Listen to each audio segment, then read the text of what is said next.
legt die Hausfrau nachts die Kette vor. Im Korridor steh ich davor, mit der Pfeile ohne Eile keck, weil ich sie weg, da liegt der Dreck. Guten Abend, Ermittler und Ermittlerinnen, und willkommen zu unserem video podcast Into the Darkness, where my friends and I play the Call of Cthulhu role-playing game. I'm your host, Tom Rayleigh. Today is H.P. Lovecraft's birthday, which we celebrate only because we love his cosmic horror, not for his horrible personal views. He's long dead and buried, and I hope that someday his prejudices will be too. Our scenario is The Devil Eats Flies. It was written by David Larkin, Mike Mason, and Lynn Hardy, and it's part of a collection entitled Berlin, the Wicked City. It's available from Drive-Thru RPG. Our game master is Keith Craig, and this is episode 3. Our recap will be given by Troy Wheeldryer as his character, Astrid Schneider. So without any further delay, lass uns in die Dunkelheit riesen. Troy? Oh, no matter. Getting my thoughts down in writing is better than grappling with this come down, wherever the infernal Deutschmark is at any given moment, or this verdammt case. I suppose I've been more flummoxed and moody ever since that haughty feudal Russian sent us searching for the missing Tsarina. Really, it was the dream that seems connected to all of this. How could Anita have had the same dream as me? So violent, so voyeuristic. The horror of killing has always led me to pacifism and socialism. Am I having some psychological reaction to my own ideology? I must speak with Dr. Hirschfeld about this. I sometimes wonder if there's something in our water causing all of these strange visions and dreams. I heard a war veteran on the street murmuring something about water being poisoned. Perhaps this is some type of mass hysteria. Good thing most of the others in our group have been capable of sustaining interest in this most interesting case, even if it is probably the money keeping them involved. I doubt they really care much about the women of Andreasplatz. I still think the reactionary hoodlums are the cause of these horrible murders, but what am I to make of the connections between our little princess and the world of the sex workers? Perhaps I can find out what this Baron is all about by a trip to the library. I want to take a slow approach, but the boys are hot on the trail of this latest clue. I hope they are not rushing in too quickly and scare away the little princess. Here are my thoughts so far on my relationships with the boys in our little investigatory group.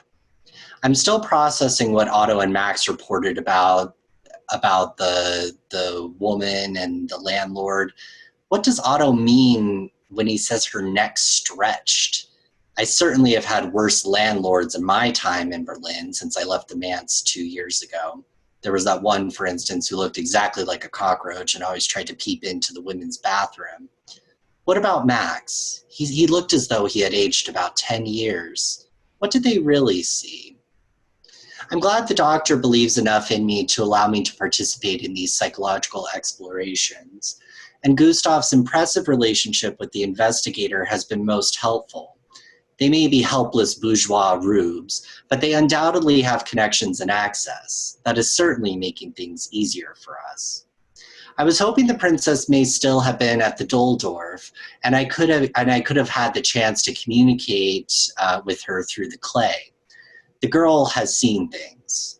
I don't necessarily approve of all the harsh measures taken by the Bolsheviks during the revolution, but her family deserved justice for the misery they inflicted upon the serfs for generations. The princess, however, was only a little older than I was when I left the Cameroon. I too know the pain of losing everything one has ever known. I must get a chance to speak with her and hear her story. I have a hunch this girl may be involved in things even more insidious than her Romanov heritage.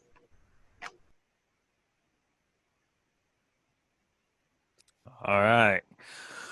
Oh, you guys were when we left off. You guys were at the cafe. Otto and Max were enjoying a few schnapps. I don't know if "enjoying's" the proper word, and relaying what they had experienced at the garden colony. Meanwhile, Dr. Hans, Astrid, and Gustav met up with them and were relaying that they had gotten a lead, as Astrid implied. And that's where we'll join y'all. So what would you all like to do? It's getting on into the late afternoon, maybe evening time frame. I think the question is whether we wish to consult with the prince before we visit this count, or whether we wish to see if we can get to the count quickly before either he takes her away out of the country, or whatever this lunatic group of people who are killing all of Grossman's survivors find out where she is. I agree, and I think we are on, unfortunately, a time clock here, but I also think that Astrid is right, and that perhaps we should go to the library and look in there, see if we can find anything about this Baron. The Baron has had the princess now for about a month, according to the director of the Doldorf. So I'm not sure if she's in any high risk to leave. I feel like he would have, if he was in a rush to leave, he would have left immediately from Berlin. So something is keeping him here, and we don't know much about this person. But if we don't know what his original intentions were, I mean, if he wanted to eliminate her because she's a member of the Romanovs, that would have happened weeks ago. So we don't even know if she's still alive at this point. But we hope that he's there to protect her, hopefully, from perhaps Bolshevik assassins. You said that the personnel at the asylum said he had an accent, yeah? Yes, I believe he said he was Polish. Oh. Yeah. It's got a German name, but, has a minor royals. Everybody's got everything. Yeah. If she wasn't... Sorry. We also don't know for sure if it's actually a princess that we're talking about. Right. It sounds more and more so, but like we're talking about somebody who must have escaped from the Katerinsburg basement, but I don't see how that could happen. How could a little girl escape from a bunch of soldiers bent on exterminating all the members of the Romanov line? Perhaps someone felt pity on her and escorted her out. Perhaps they of course kills a boy. Sometimes the small ones are overlooked, She's hiding under a table and no one bends down. Well, maybe. She would have been Grand Duchess, even as just a child. Yes, the Baron Arthur von Kleist, he had a thick Polish accent and seemed to have connections with the police and officials. And she went willingly with him. He seemed to know her, and she felt comfortable enough to go with him. Yeah, so do we wish to tell our employer about this? Or do we wish to act independently and then report after? Well, if you all want to go speak with the Count, I can stop by the library and get some more information, and he may have some more information about the Baron. So perhaps we could compare our notes afterwards. It may also be that ends the whole thing. If we tell Konstantinovich that we believe she's with the Baron, he might go, "Oh, I know the Baron," and just leave. And go. It's also possible that the Baron and the Count are working for competitor groups. This is my concern, is that because this von Kleist seems to have better information than our Konstantinovich, they are not on the same team. But that might be right. That might be something we just want to get out of the way of the middle of, Let's hired goons deal with each other. But I think you might be right. We should find out more about the Baron before we make any kind of approach. Yes, well, and Astrid kind of finishes her coffee and says, "Well, I'm going to go ahead to the library before it closes, and hopefully I can find something on this person." I will go with you. Like to join? Okay. Perhaps together we can find out more information. Do either of you have a strong opinion about whether we should speak to Prince Konstantinovich? I do agree with Max that it seems likely that there are competing interests here, and I'm on the side that knowledge is power, and that if we know more about this Baron, perhaps that may make our conversations with the Count go a little bit easier. But surely we are not going to keep the girl for the highest bidder, yeah? We are hired by Prince Konstantinovich. We have some duty to keep him informed about progress, no?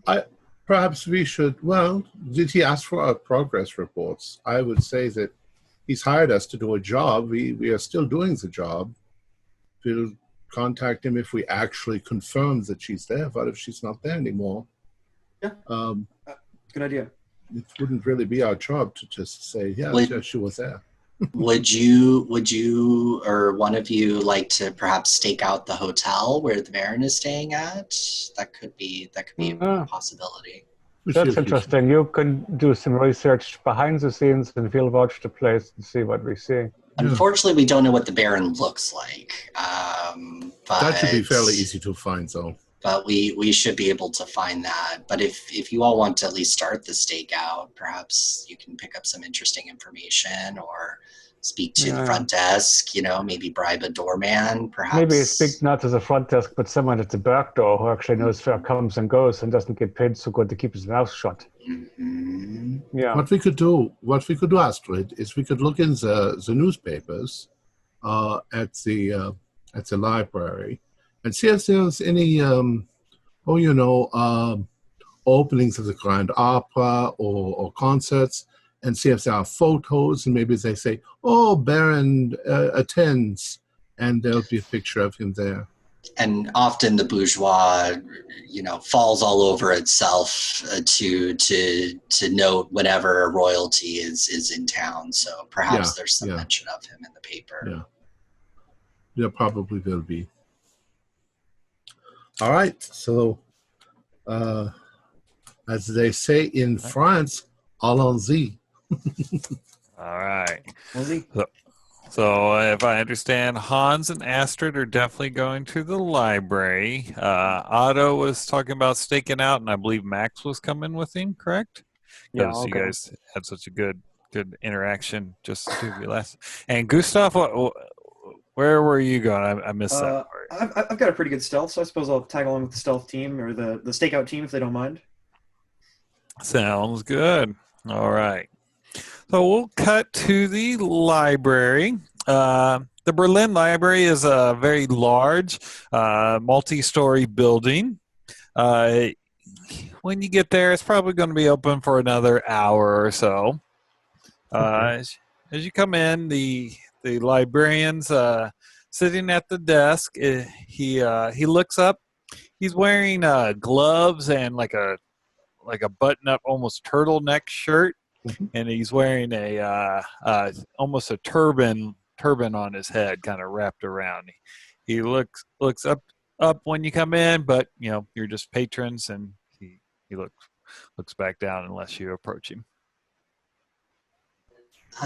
Excuse me, my friend and I are looking perhaps at biographies, and then also maybe newspapers. I think we're going to split our search a bit.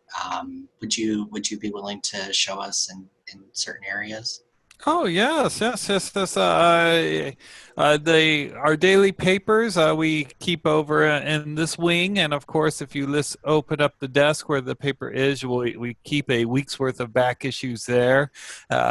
Older than that, we tend to convert them into microfiche, which you are more than welcome to peruse through. As far as biographies, that's a pretty general. I mean, there is a biography section. But... Yes. In fact, I'm actually looking for something very specific. Do you happen to have a book about Polish royalty? Polish royalty? More than likely, yes. I mean, I'll have to go through the card catalog. Recent and contemporary. Recent Polish royalty. We're studying... the ancestry of Heinrich von Kleist, the author.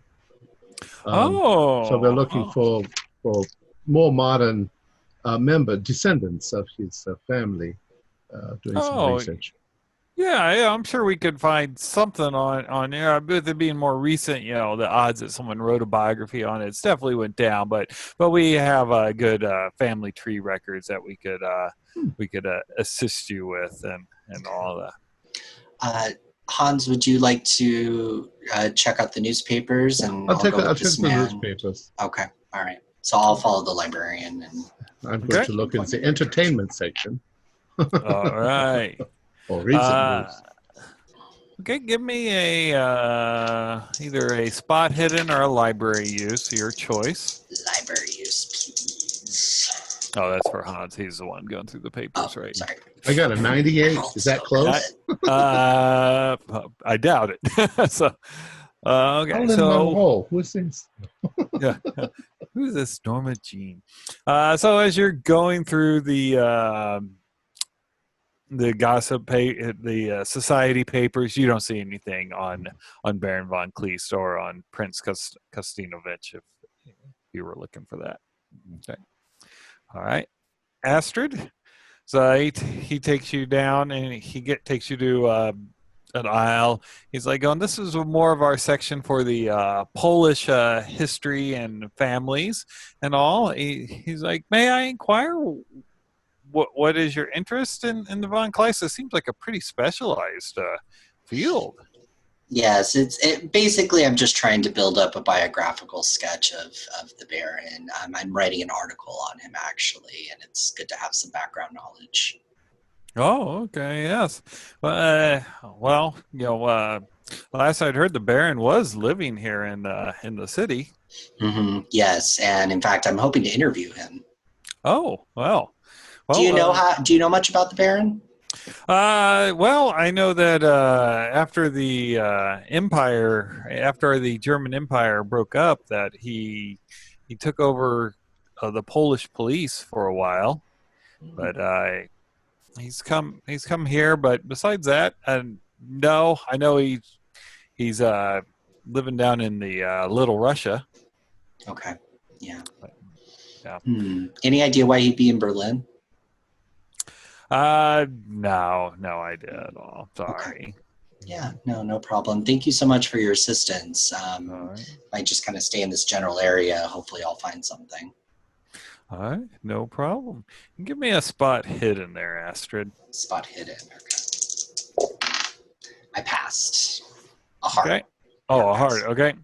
So as he turns around for a brief second, you're not sure, but it looks like on his neck, like when he turned, his collar kind of pulled back, and you could have swore that there was like a soft, white, milky, almost like an orb there on his neck, and then he adjusts his collar and kind of covers it back up. But definitely maybe he's got a deformity from the war, or. Okay. Does it look like jewelry, or is it like a deformity kind of thing? More like a deformity. Okay, all right. Astrid's not going to comment on it then. If it looked more like a jewelry, like a pearl or something, she might say something. But I think she has more tact than to, Right. What's that on your neck? Yeah. Oh my God. Okay. All right. Give me a library use for your search through the books. All right. Oh my gosh, I got a 96. Wow, you guys are. When I rolled the first time, I got an 02, but I'll stick with this one. Okay. Do either one of you want to push your rolls? No. Okay. Well, it's a library.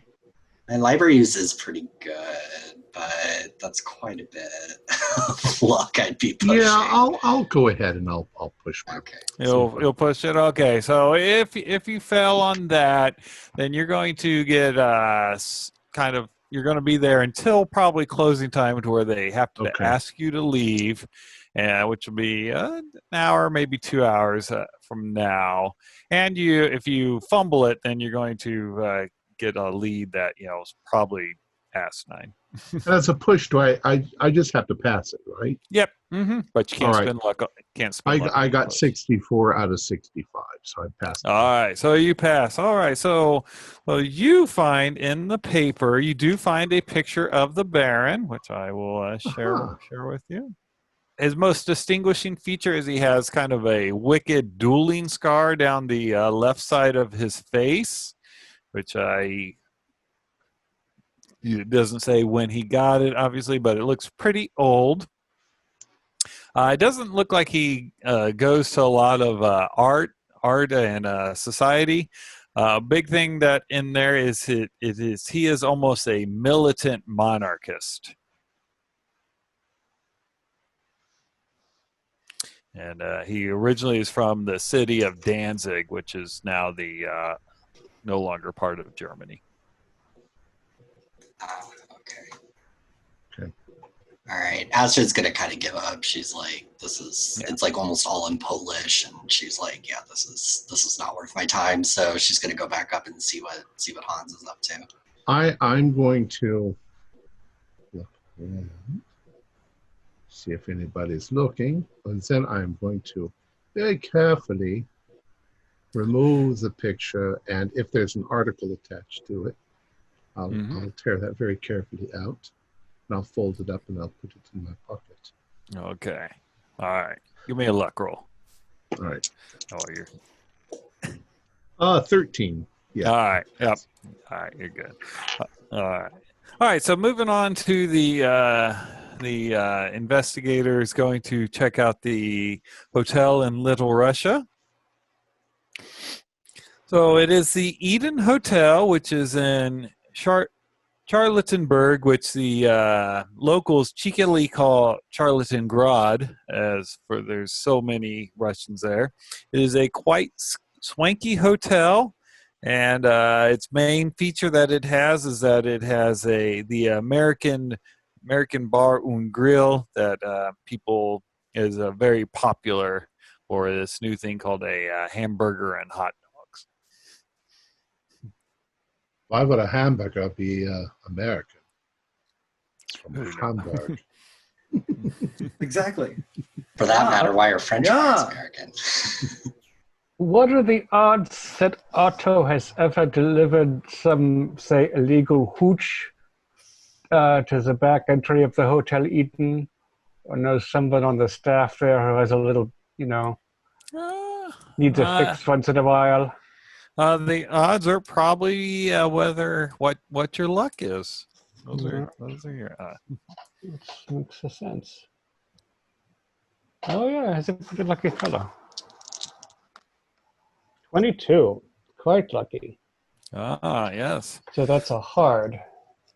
All right. So Karl Heinz Haas, Haas, is the person that you've delivered to before. He is he brings in a lot of the shipments. He's kind of like the handyman of the hotel and all.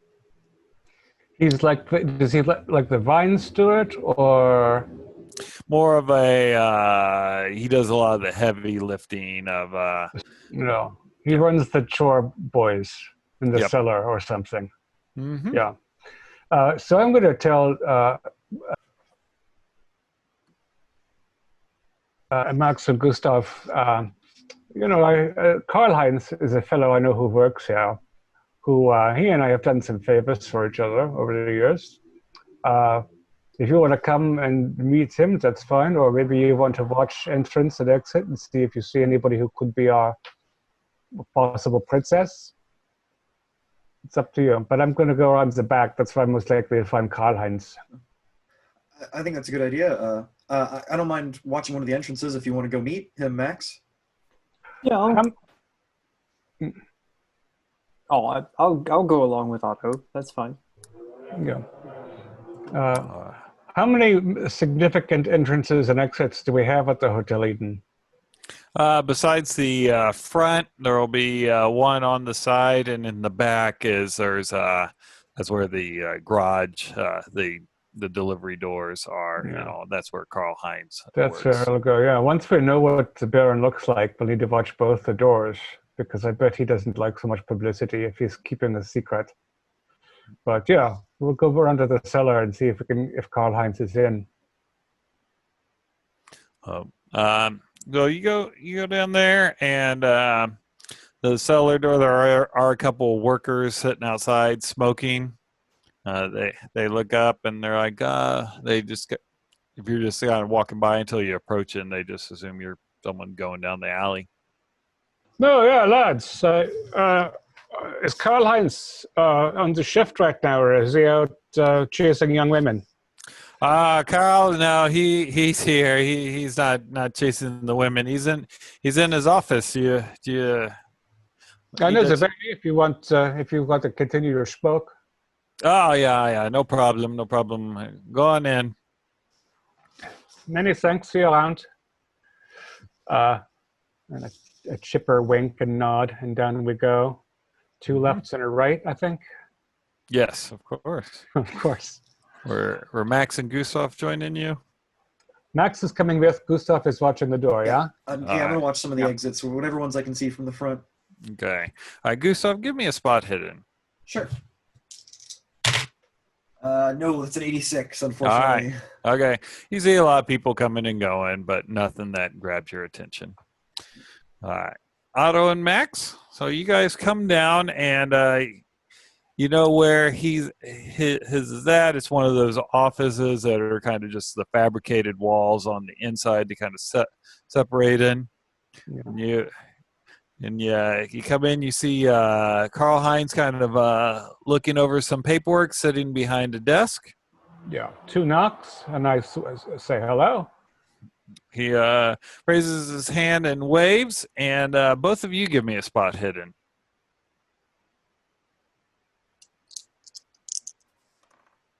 80. 80. Guys, dice are hot. I missed it by 1. All right. Your choice. Come on, go ahead. You can spend luck if you want. Yeah, I'll spend the 1 point to make it. All right. When he's wearing a long workman's shirt, when he lifts up his hand to wave, you notice that he's got a couple spots on his sleeve that looks like it's so moist, like maybe he's got oozing wound. Okay.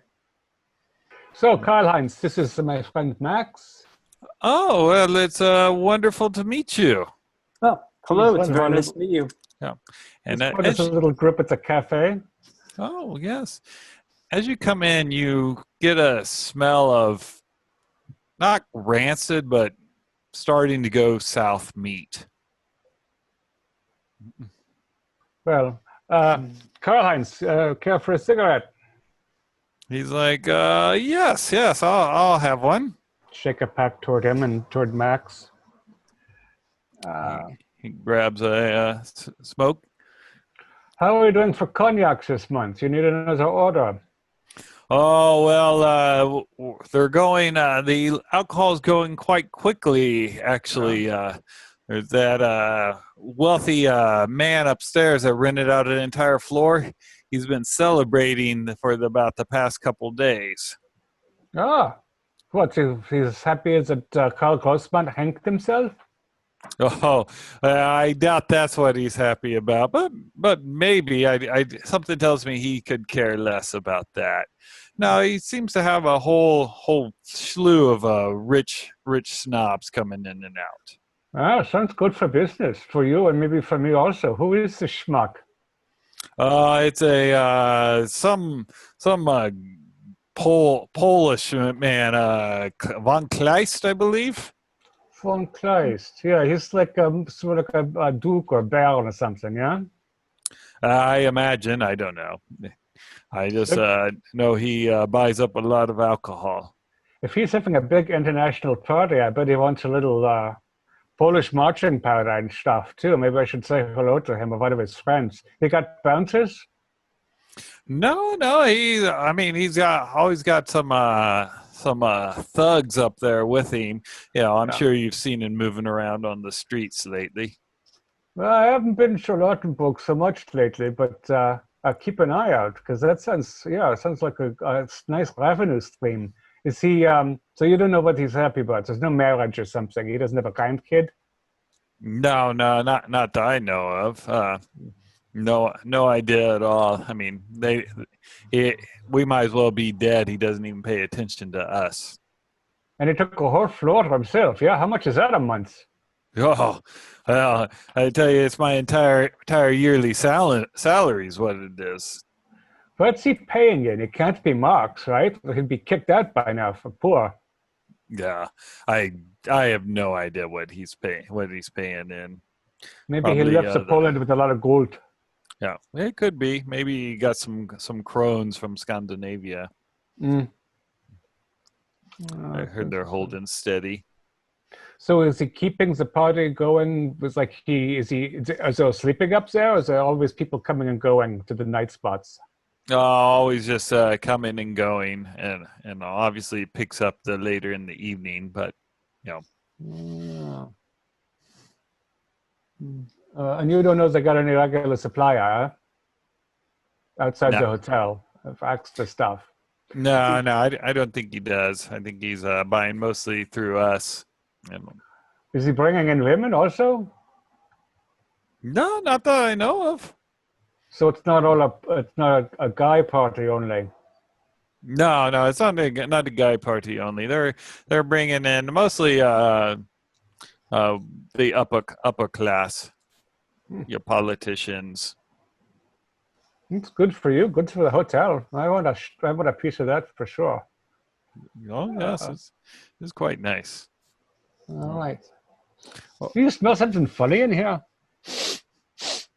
No, I don't. I don't smell anything. Well, what do you mean? You know, the cellar can get a spot of damp here or there. I just thought maybe a whiff of something. Maybe I've gotten used to it. Yeah, sure. Like, so your friend there, what was his name again? This is Max. Max, huh? He looks familiar. I don't know that I've met you before. No, I think we met earlier today. You had my doll. And he gets up, and his sleeves rip, and he's got these wounds coming out. But most horrifically of all, his pants are almost like split open like the Incredible Hulk. And instead of his penis sticking out, he's got another leg sticking down. And he's like, "Did you think I'd forget?" And he makes he picks up the desk lamp, and he raises it to swing. All right, so you guys can give me a sanity roll, because now that his shirt's ripped, you can smell that the meat smells coming off of him. I shouldn't have asked. I got my sanity though. Amazingly. Only 1 point if you pass. I failed that. 1d6. 4. 4. All right. So you both kind of jump back from the shock, and all but none of you lost 5. And his dex is, let's see here, Otto. He is faster than both of you, so he is going to take a swing, and he doesn't like Max, because Max handled the doll. So he's going to swing his lamp at you. Would you like to fight back or dodge? I would like to. Oh, geez. I'm gonna try to fight back. All right, I like it. Ooh, okay. Give me a roll. Let's see, where is that at? Under fighting. Oh, no, that's a 92. Well, he missed also, so he swings at you, and when he wasn't expecting you to react, because last time, whatever this is that seems to know you ran away. So he didn't expect it. He was maybe aiming for that. So he swings and misses. And up next in text order is Otto.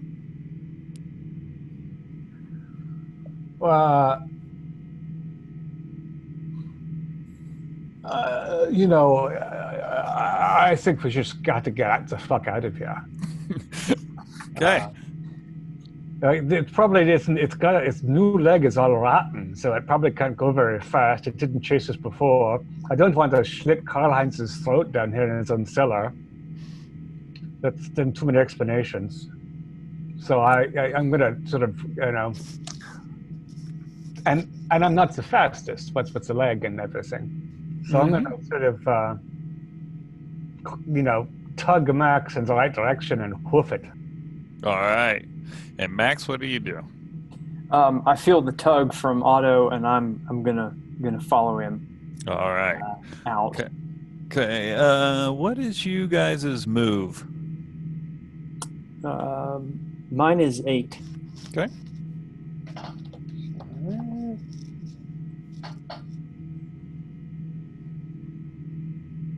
Eight also. All right. Otto, give me a power roll. 51 for 60. Okay. Okay, so you get a kind of this pressure inside your skull, and the world starts pulling down to a tunnel. But with a regular, you kind of pull yourself back, and when you hear this collapsing behind you, and you see Karl-Heinz, he collapses, and when he hits, he was mostly just like a pus-filled blister. So when he hits, he almost pops, and this pus and blood goes splashing everywhere. You guys can make a sanity roll for that too.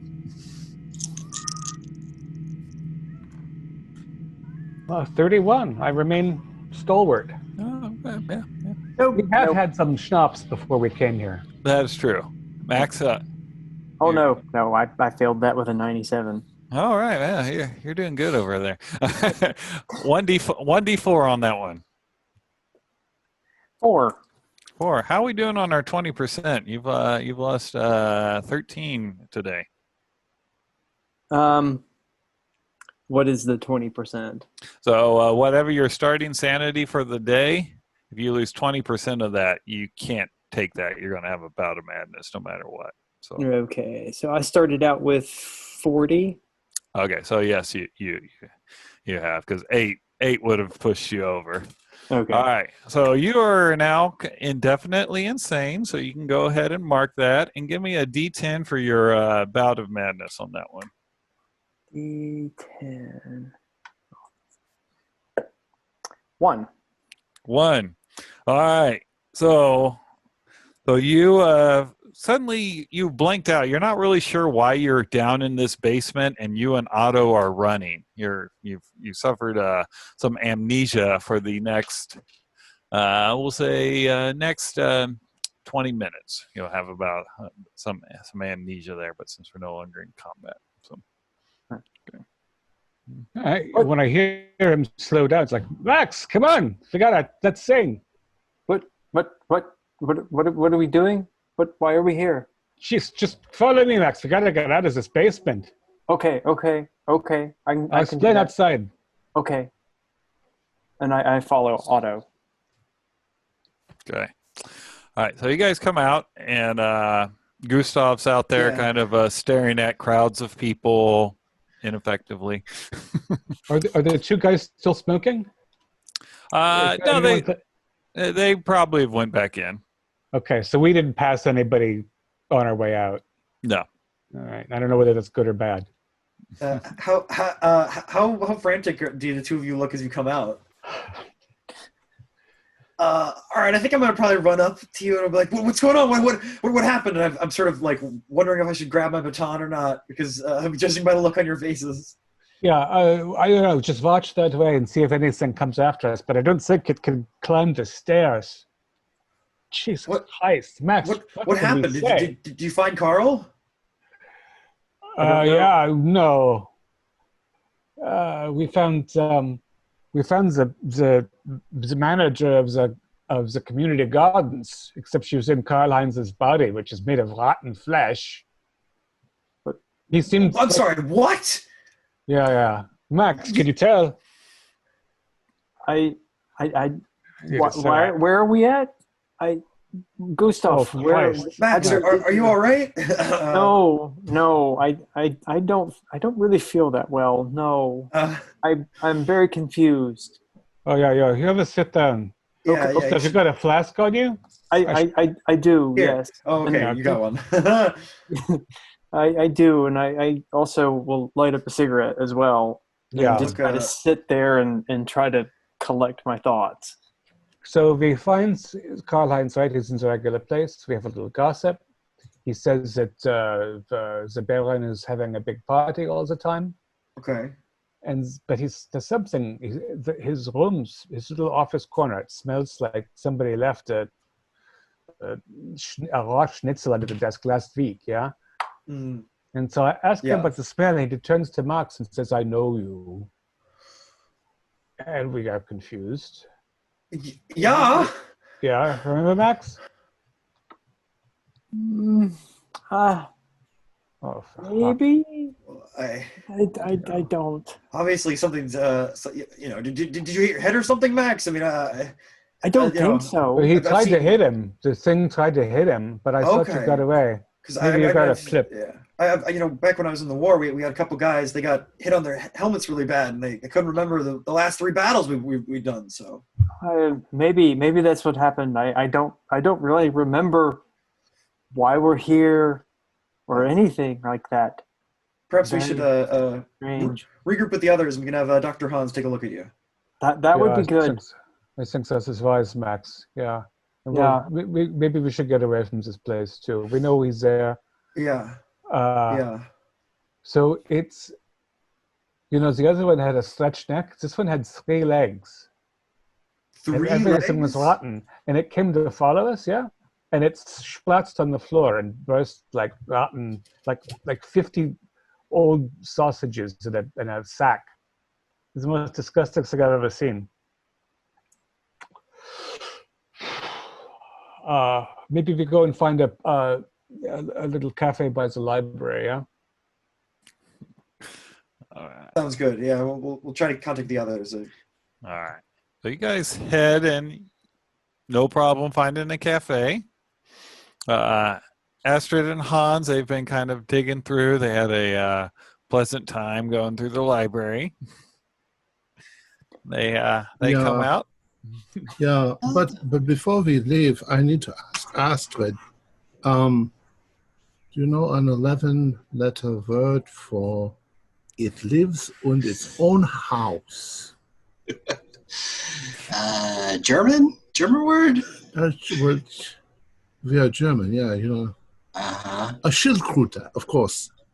Yeah. As we leave the library, Keith, I'm gonna say thank you again to the librarian who helped me, if I can find him. Yep. He is sitting there. He looks up. He's like, "Oh, no problem. Please come again." She's gonna like especially look like at his neck region and like not too like Oh, I understand. Obnoxiously, but can I do like spot hidden? Yes, you can. Okay. What are you looking at?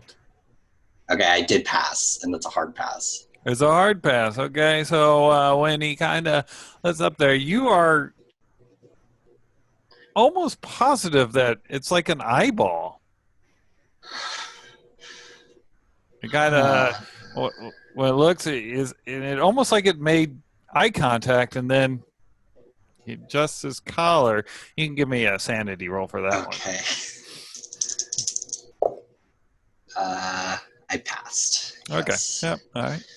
Okay. I'm just gonna. Yes. Thank you again. I really appreciate your assistance. Just gonna all right, Hans. Let's go. All right, let's go. Do I notice anything on his face, like, or any type of facial reactions or anything, or does he seem like perfectly? Mm-mm. Nope. Yeah. Okay. All right. Is something bothering you, my dear? You seem Let's shivering. go. As we kind of step outside, I'm just going to say, I think that poor man has some type of horrible deformity. Perhaps I'm just seeing things, but he seems to be fine. It's probably nothing. Did you find something? I did. I found a picture and I removed it from the newspaper. Dr. Hans, can't believe you. I just a fucking newspaper. Yes. Oh my goodness. Yeah, look. Okay. I don't know if there was an article attached to it. Probably just about him being, renting out that hotel floor. Yeah. So look at this scar on his face. Yeah. That's rather distinctive. That should be very easy to... yeah, he looks like a very distinctive man, and it says he's a monarchist. Interesting. Well, the giving up of the Kaiser, it's... It could explain his interest in the princess.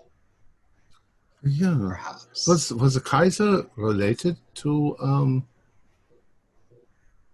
I think they were because I think they were. Yeah. Yeah. Wait, were they? But maybe he's trying to rebuild the Romanov clan. Well, you've got to have some fight Romanov against to do that. If she's a Romanov, then I still find it very difficult to believe they would let a Romanov get away. I mean, I think there were Romanovs that had given up the world and were in monasteries and convents. They were all taken and thrown down wells and dropped hand grenades on.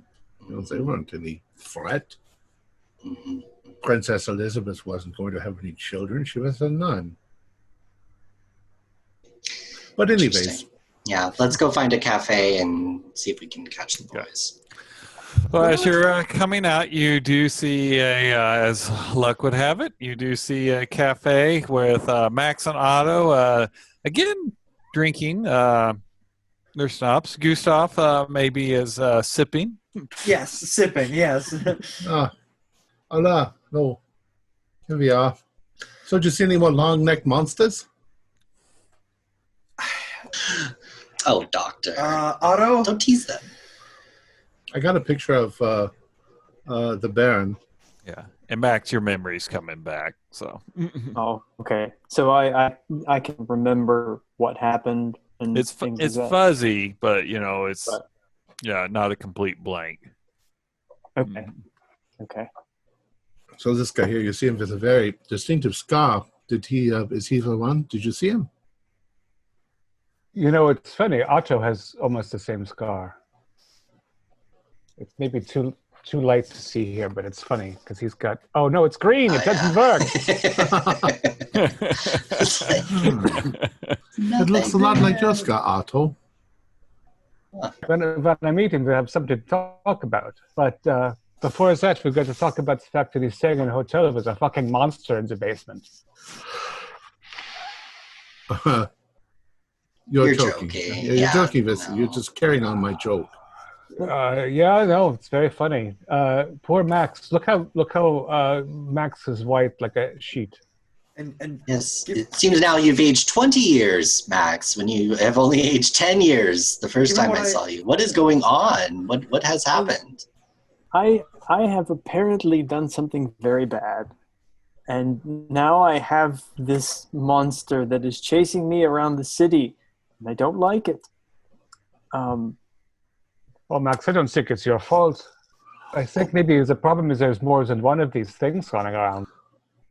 We saw a monster too. It's a man with Astrid saw him. Oh, it was just a man with probably some pustule or something, or some cyst that he ate. He needs to have drained. But you saw another monster? Tell me his cyst. Did it smell? Yeah. No, Nobody winked at her. Please, Doctor. It looks sort of like an eye, if I had to say it, but I've seen cysts before, and sometimes they can be. No, it was on his neck. Yeah. Oh, his neck. Yeah. Karl-Heinz had things on his arm, but that wasn't the worst of it. Okay, so this is a guy I know for 5 years, maybe. Yeah. He moves things around in the Hotel Eden. Nice guy. We talk a little bit, right, Max? We chit-chat. He says, oh, the rich guy upstairs, the Baron, he has a big party.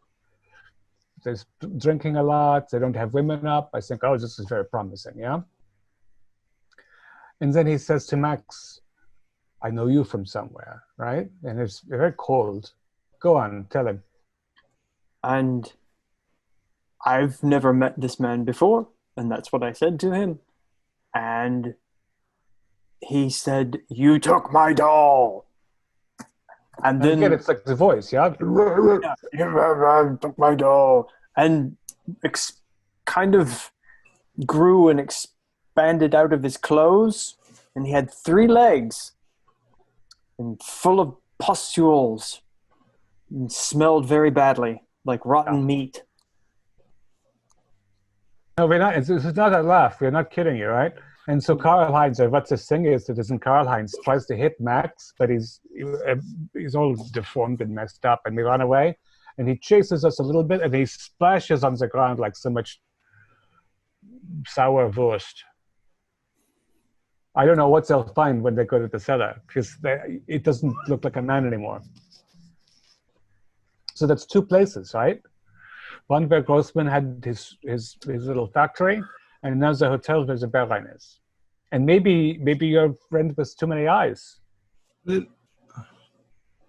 I'm not the kind of person who believes in the supernatural. I think it's, but what you're describing, I have no medical reason to accept it unless I see it for myself. But I have absolutely no reason to not believe you. I do believe you. Yes, I trust you both, but this is very. These images, they almost seem like dream images, like things you don't see in reality. So how would they exist now? After what I've associated with Grossman. Yeah, after what I saw the other night, I'm inclined to believe them. I mean, I saw a man with viscera and blood and gore in his teeth and in his beard along his trousers, his voice box in her lap, and he looked at me and he gave me this look like he didn't understand, like he didn't know what had happened, and I had just heard her screaming moments before. I can't explain to you what happened there, and furthermore, we had somehow, what was it? Bodies were in trees, and we had somebody that was attacked in the trees. That's unexplainable unless you account for some sort of long neck. Now, I don't know what's going on here, and I don't know if they're if it was, I don't know if it's exactly true what they're saying as far as description wise, but something is attacking people, and we've got to do something. I don't know if you are if you believe in the soul. But maybe it sounds like you're saying that the soul of Grossman is still hanging about. Perhaps he's cursed and he cannot go to hell where he belongs, and he is possessing the bodies of people. Everything seems to be around the doll, which was Grossman's. Well, yeah, I thought maybe the landlady thought it was her doll because it was her garden. But the idea is that I thought it was a group of men, yeah, who were trying to find the ones who escaped Grossman. But it seems like it's something else that's seeking the escapees, yeah? And our baby princess is in the same hotel as this thing in the basement.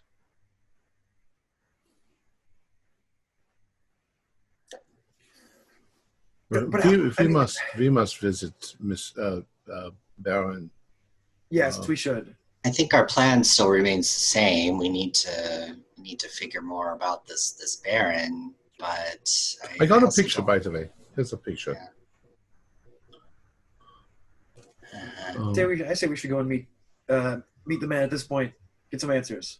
Should all of us go, or is this better for certain individuals? Well, I don't know if this probably wouldn't work on the Baron, but I can fast talk us to get us in, and somebody with a better, it's a little more persuasive. I can fast talk a guard or two, but somebody to actually persuade the Baron to give us info, that's going to need to be somebody else.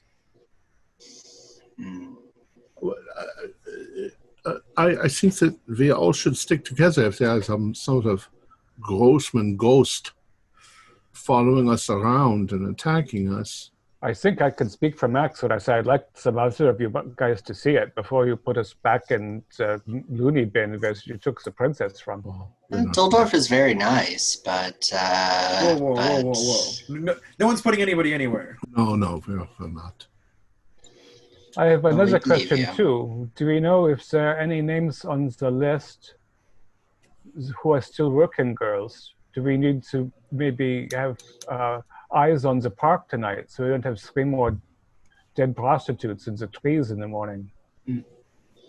I can certainly stay up. I have my spots, from my research. We if you need someone to watch. We believe so. It's a woman. The girl is in danger. And we all know where we think she is. Shouldn't we go there? I mean, I think so. don't know about the prostitutes. We don't know if there are other prostitutes on the list. Otto, you said that the gentleman you spoke with said that it's just men that attends these soirees. No, they aren't bringing in any women, so I assume it's a boys and girls situation. They aren't bringing in any women?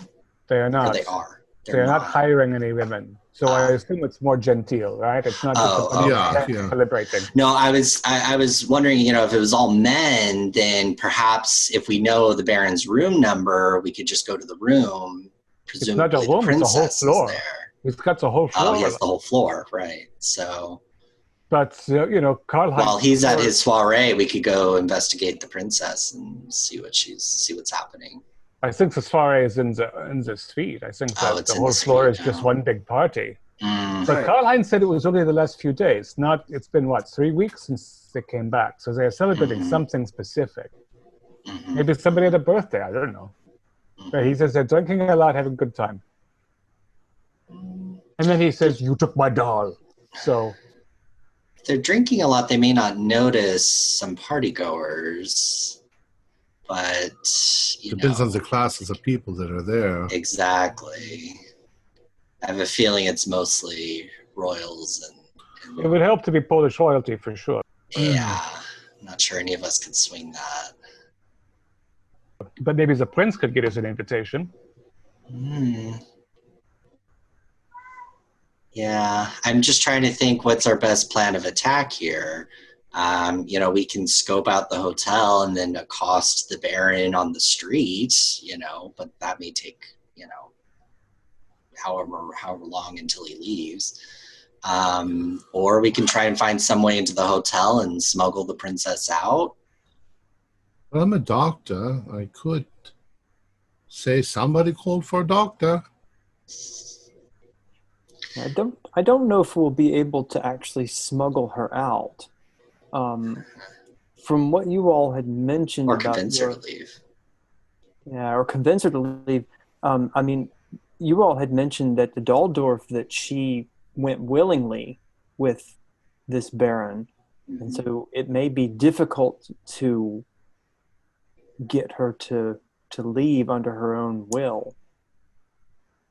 This is also an interesting thing with the question of whether we have more than one team, because Prince Konstantinovich thought that we show her his medal, she'd happily come with us on that basis as well. So either she's a very trusting young woman, which seems unlikely since she survived, or maybe they are friendly all along and we are worrying about 2 different factions for no reason. Yeah.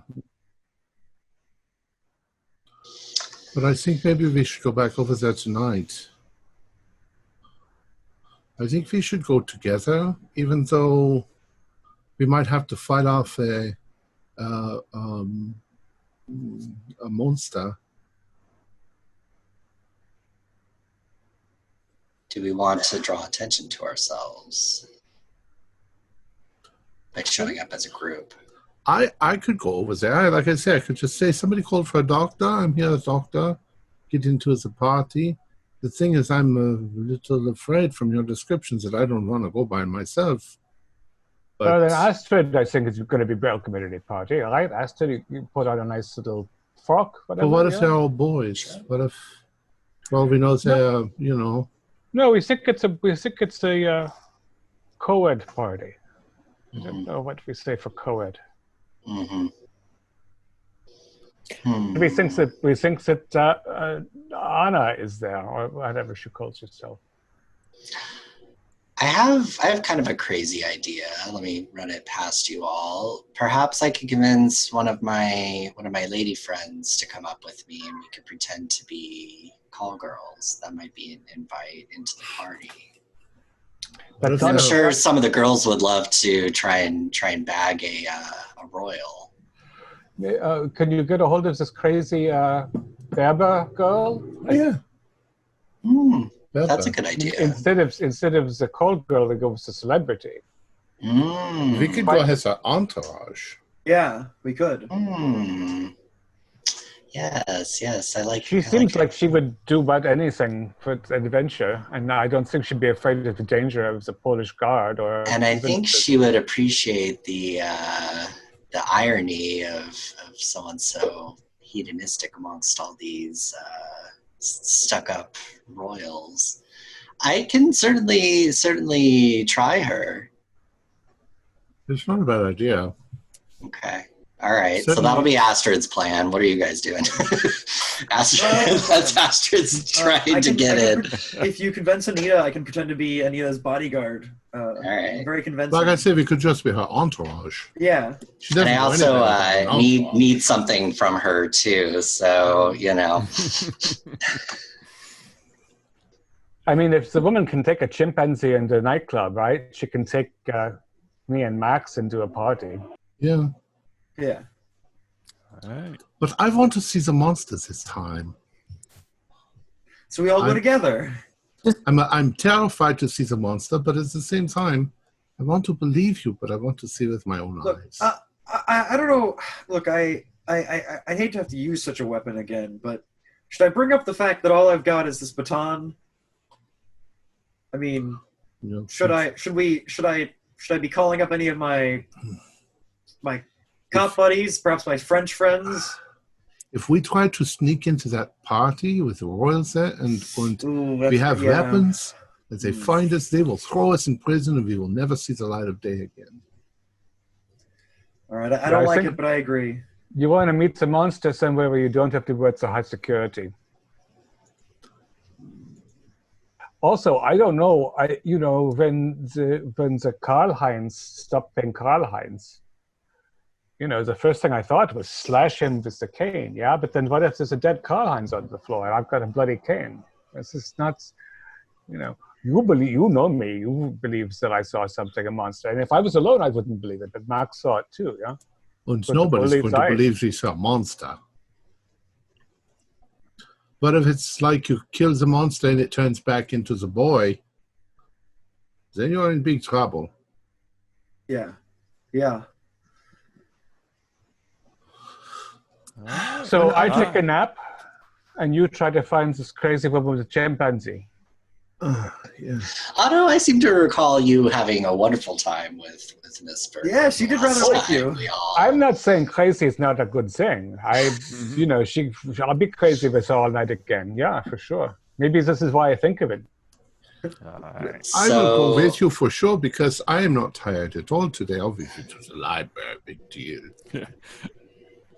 Right. So, can I try calling her up? I'm assuming maybe I have her phone number. Or sure, why she not? seemed to take a liking to me. She did. Give me a luck roll to see if she's in. I'm surprised if she's home because, they should give her a very long cord and a phone to carry her around with her. Ugh, I failed. Nope. Okay. She is out probably partying somewhere. Well, we can find out where she is. Mm-hmm. There'll be a big crowd. Well, that's also it's going to require some time. Yeah. You could dress up as her and we could just pretend. I don't really look like Miss Baker. You're beautiful. You're just... Thank you. All you have to do is take off all your clothes and put on the red wig.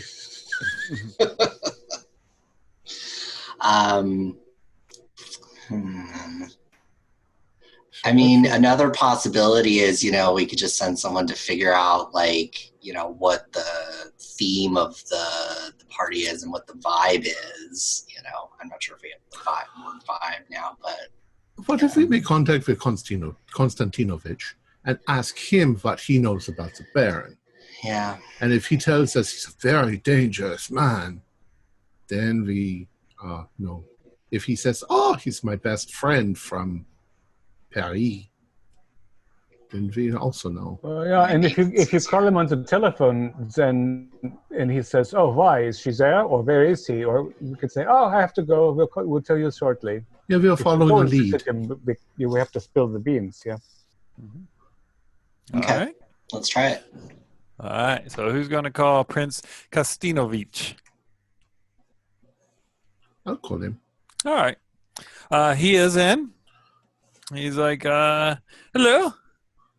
Prince Konstantinovich. This is Hans Vogelschuiker. Hans. We are investigating for you. Gustav's friends. Yes. The investigating party. Good news, I hope. I think we are making some headway, but we are following up a number of leads.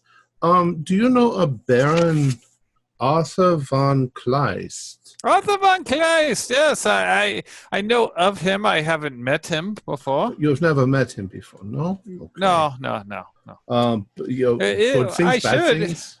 Oh no. He's a good monarchist. So he has good values, and he truly is.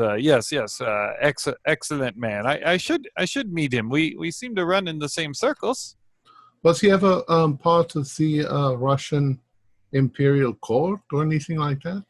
Oh no, he worked more in the with the German in what's now almost blasphemy of the Polish corridor. That he worked in that area, and but he was going to work for the Russian police force, but then he refused to work for the Bolsheviks because he has standards. Well, the reason why we ask is because we would like sort of an introduction with him. We have some questions for him. But we just wanted to make sure that you felt that this man was a legitimate fellow and not some sort of dangerous Nazi or anything. Oh, like no. that.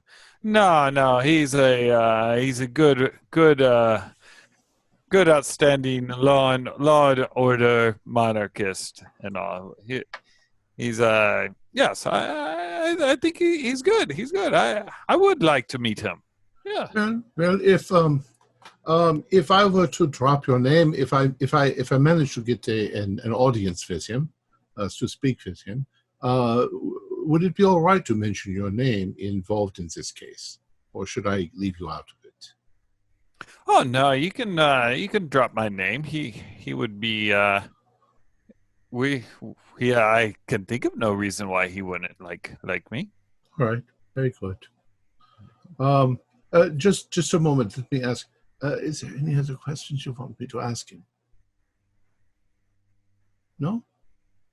All right, I think that's it. Thank you very much. I think that we may be getting closer to finding out where she is. That is wonderful news. Wonderful news. We will keep you posted. Well, thank you, Hans. Auf Wiedersehen. Auf Wiedersehen. All right, hang up the phone. So he seems to think that he's legitimate and not a bad man. All right. Would like to meet him. Maybe we just go there and just explain who we are and what we're looking for. Yeah. He says we can mention his name.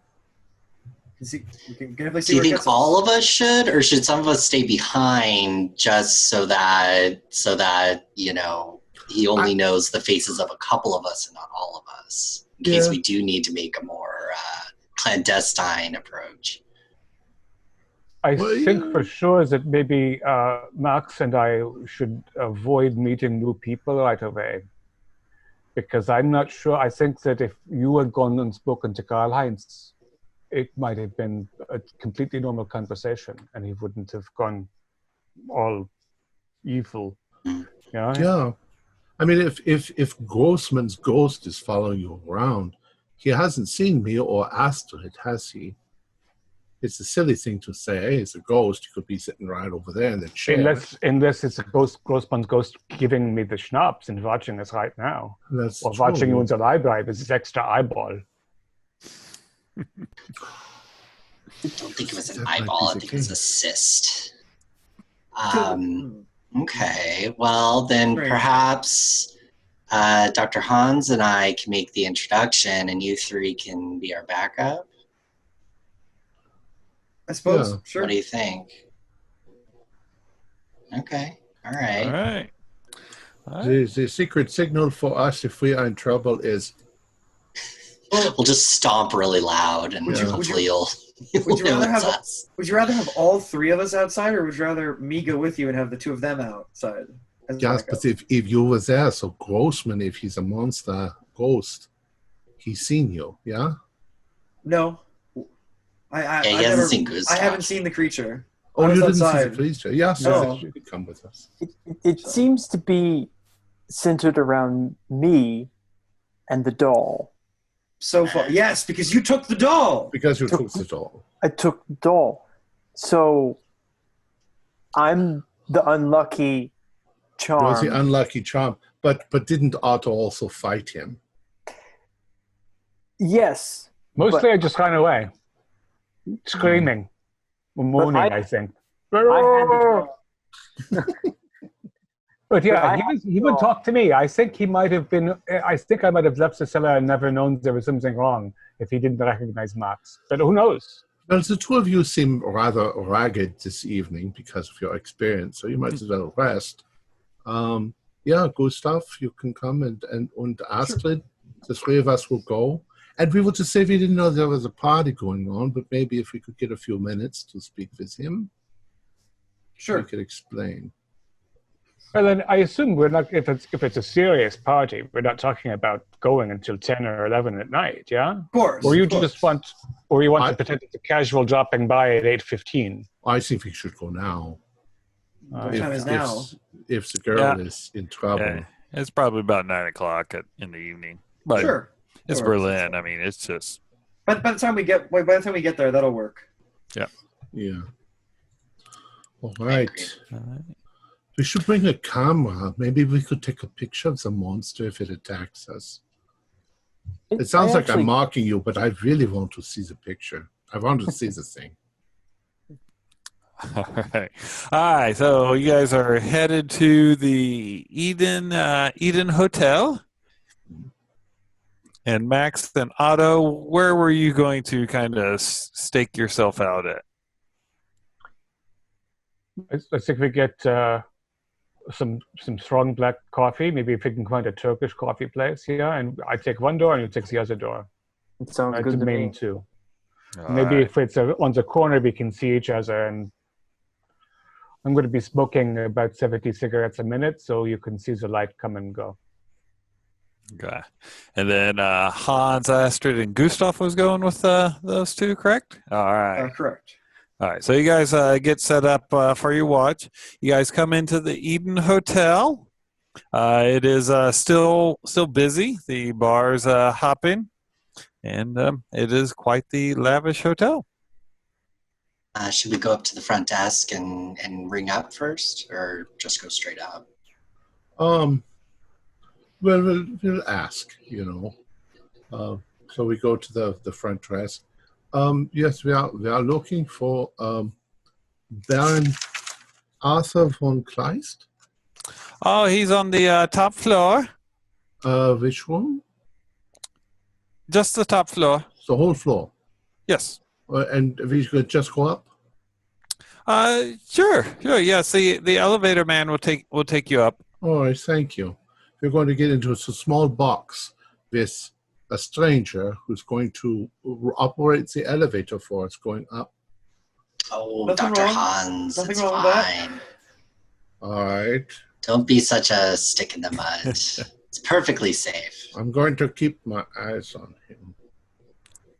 During the ride up, I'm just going to casually have my hand in my coat for no reason. No reason at all. It's not like my baton is in there. It's We would like to go to the top floor, please. Oh, no problem. No problem. He goes, are you expected? And he, no, is there something going on? Oh, there's been people coming up and in and out of that floor all night long. Well, we're not necessarily expected, but we would like to speak to we're not here for any other reasons than to speak to the Baron for a few minutes. That's fine. I don't care. He takes you up there, and as you are stepping out, he puts out his gloved hand as for a tip. So yeah. I gave him 10 million. Oh, wow. Yeah. I don't know what they're at this point. Might actually worth something there. They're about 2,000 to the dollar right now. Yeah, so give him 2,000. Yep. Thank you. Yeah.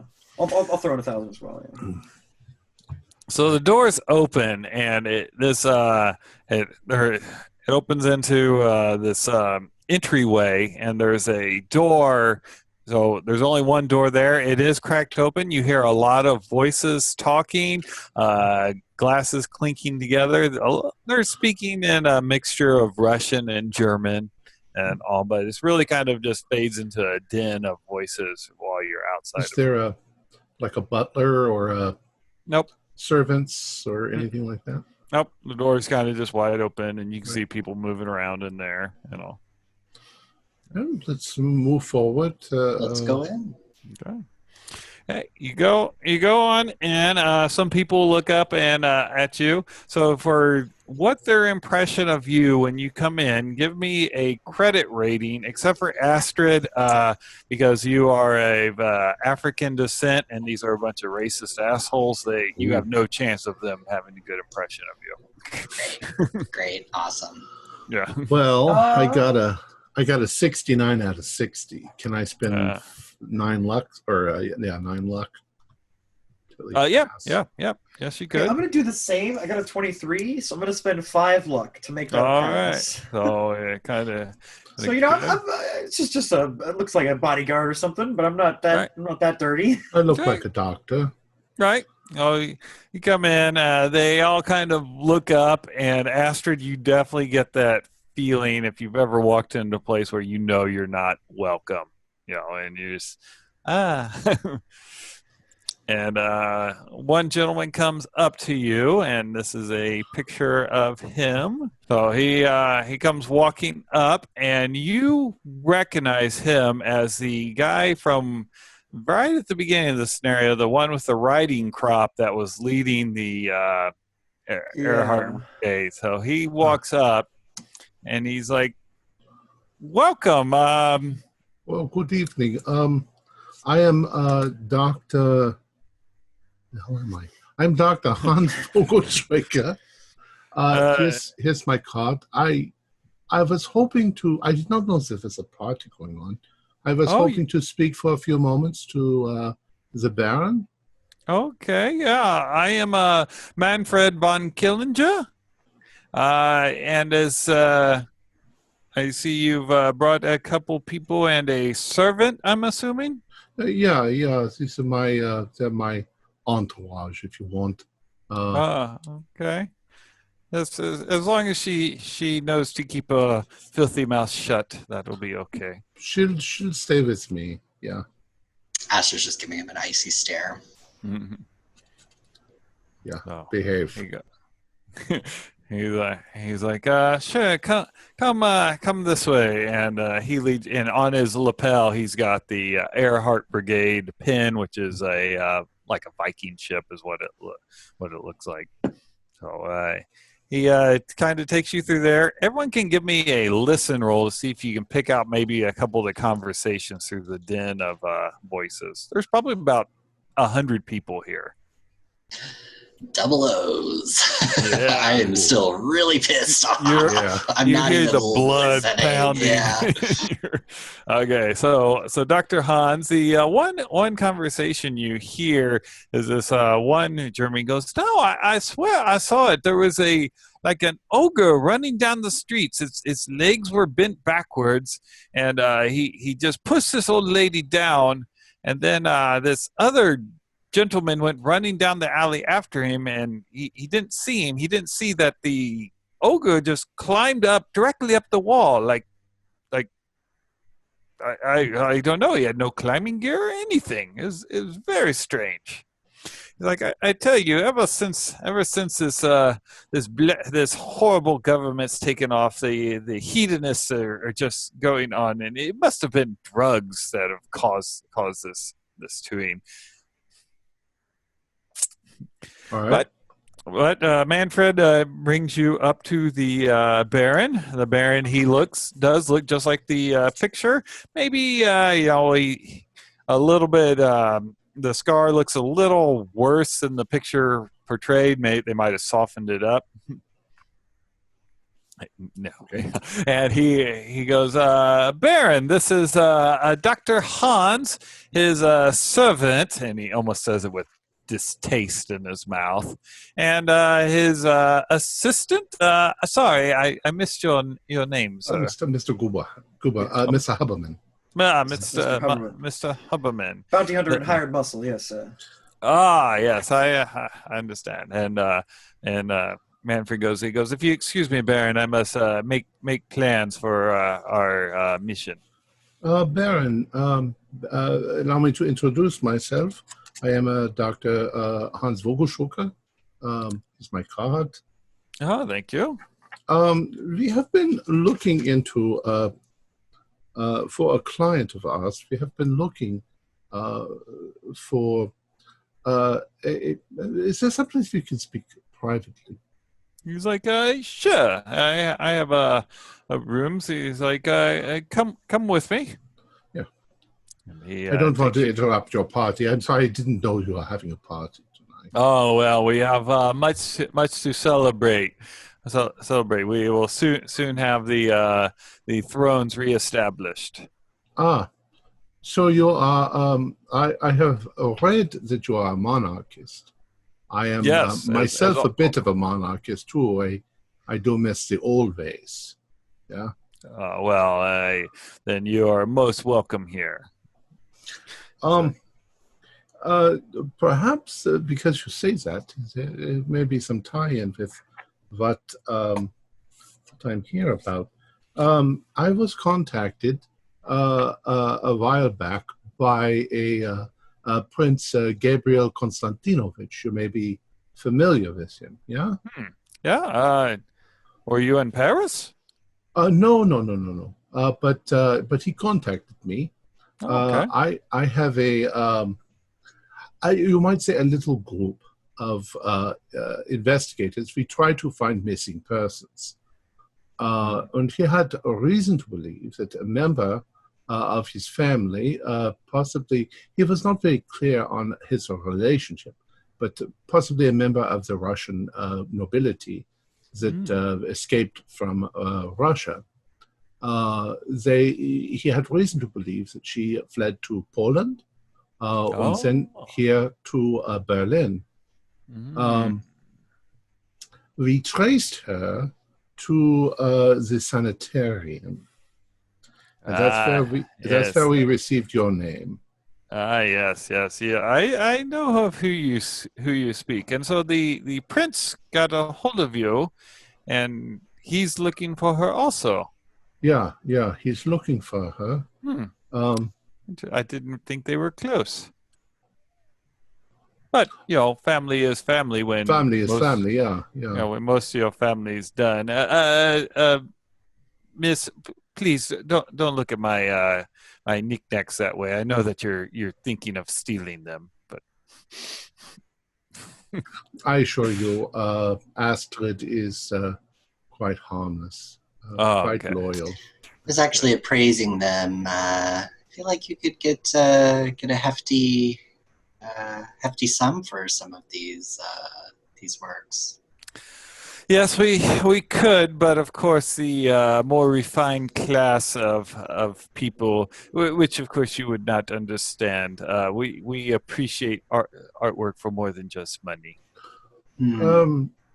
So you understand why I'm here then. I was wondering if the young lady is with you.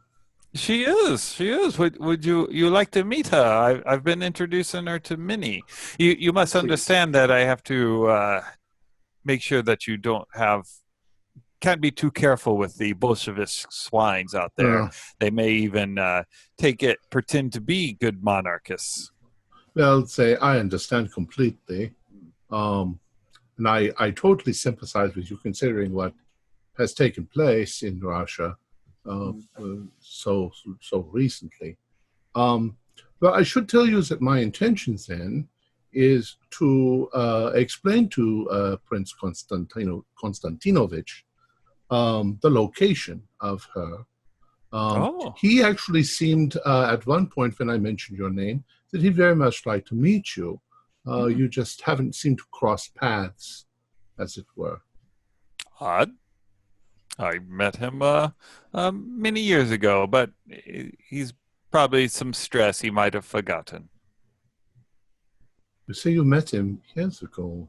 Yes. I met him once when the Romanovs were coming through Poland. You remember that the Tsarina, she was a German princess. Yeah. So when they came through, I was the guard for them, and I met the prince then. But he was busy. I was just a chief of police at the time. So who knows?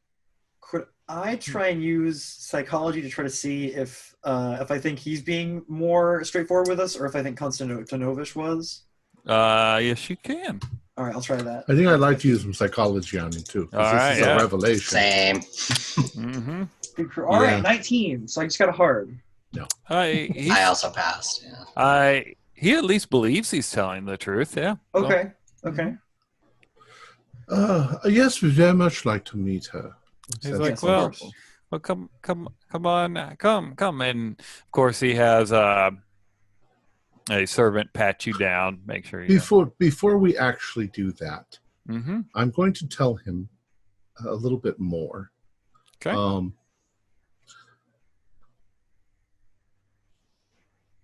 There is something very disturbing that's been going on, and I think you should be aware of it.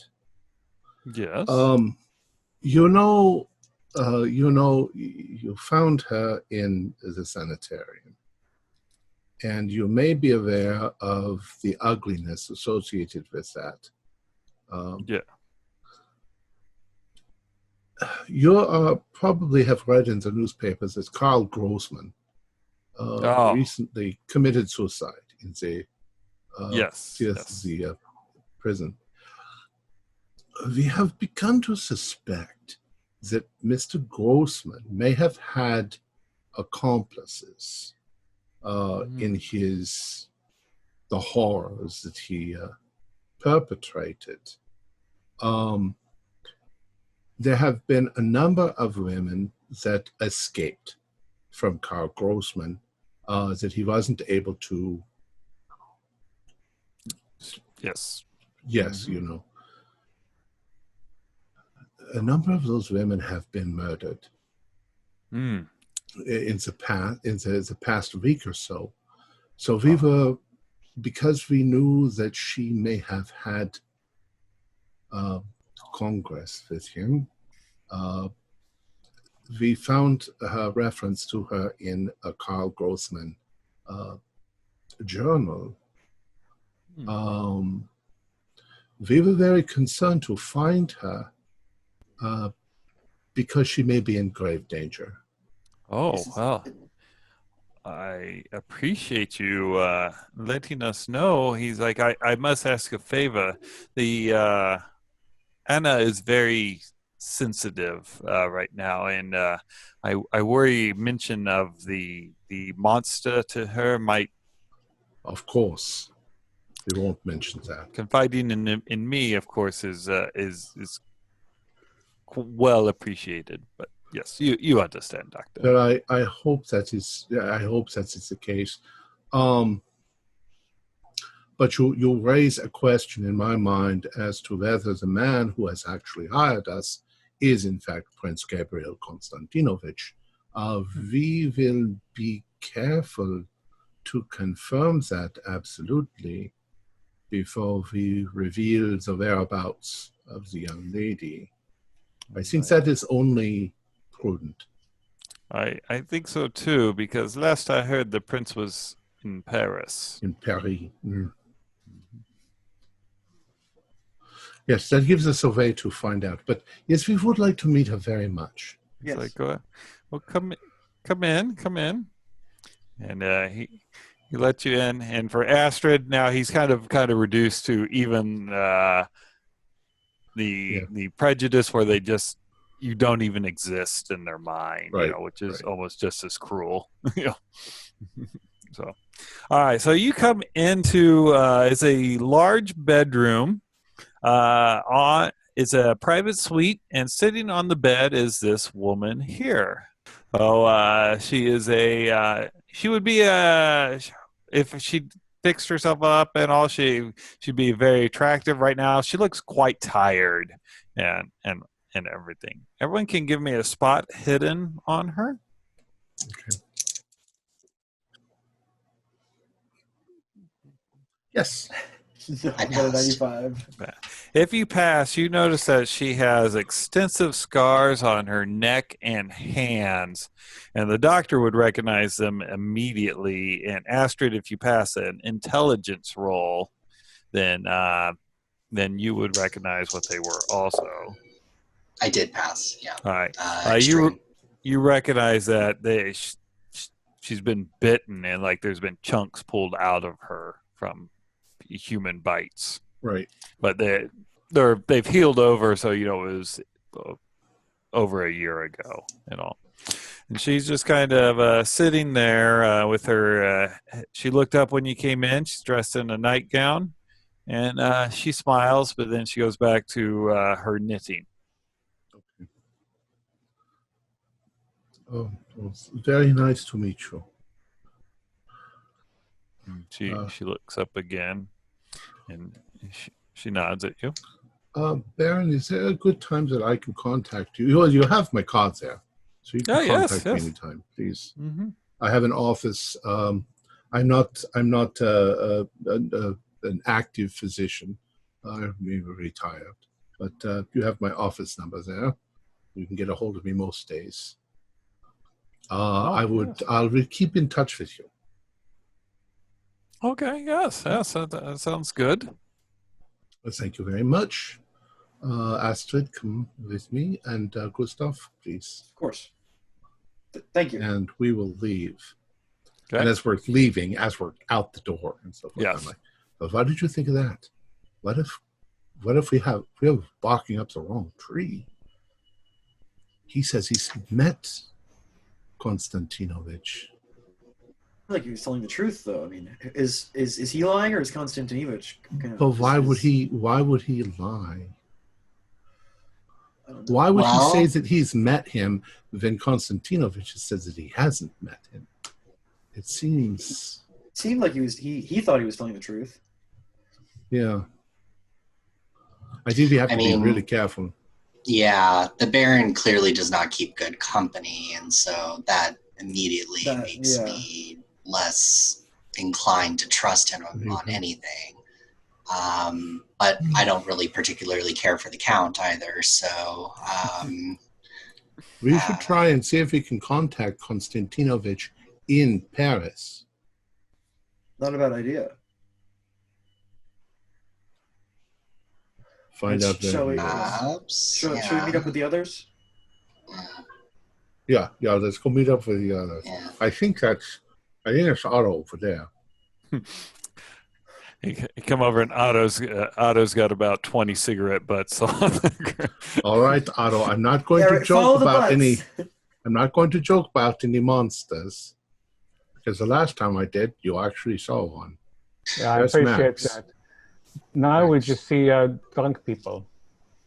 So we found out something very interesting. Oh, yeah? Was she there? When I spoke to her, yeah, she's here. But when I spoke to Konstantinovich earlier, he said that he had never met the Baron. Well. But when I spoke to the Baron and mentioned Konstantinovich, he said that he had met the Baron. He had met Konstantinovich, and he was under the impression Konstantinovich was in Paris. I think we need to confirm whether he's in Paris and this man's an imposter. And what's the young woman like? I'd almost say frumpy, but I think she's shell-shocked, too. She seems exhausted. she has bite marks on her hand and on her neck, probably from Grossman. And I went ahead and I warned Baron von Kleiss that her life may be in danger and to keep a watch. He seemed grateful that I told him this. And what's the party like? Oh, it's full of horrible right-wing people, including our friend with the writing crop.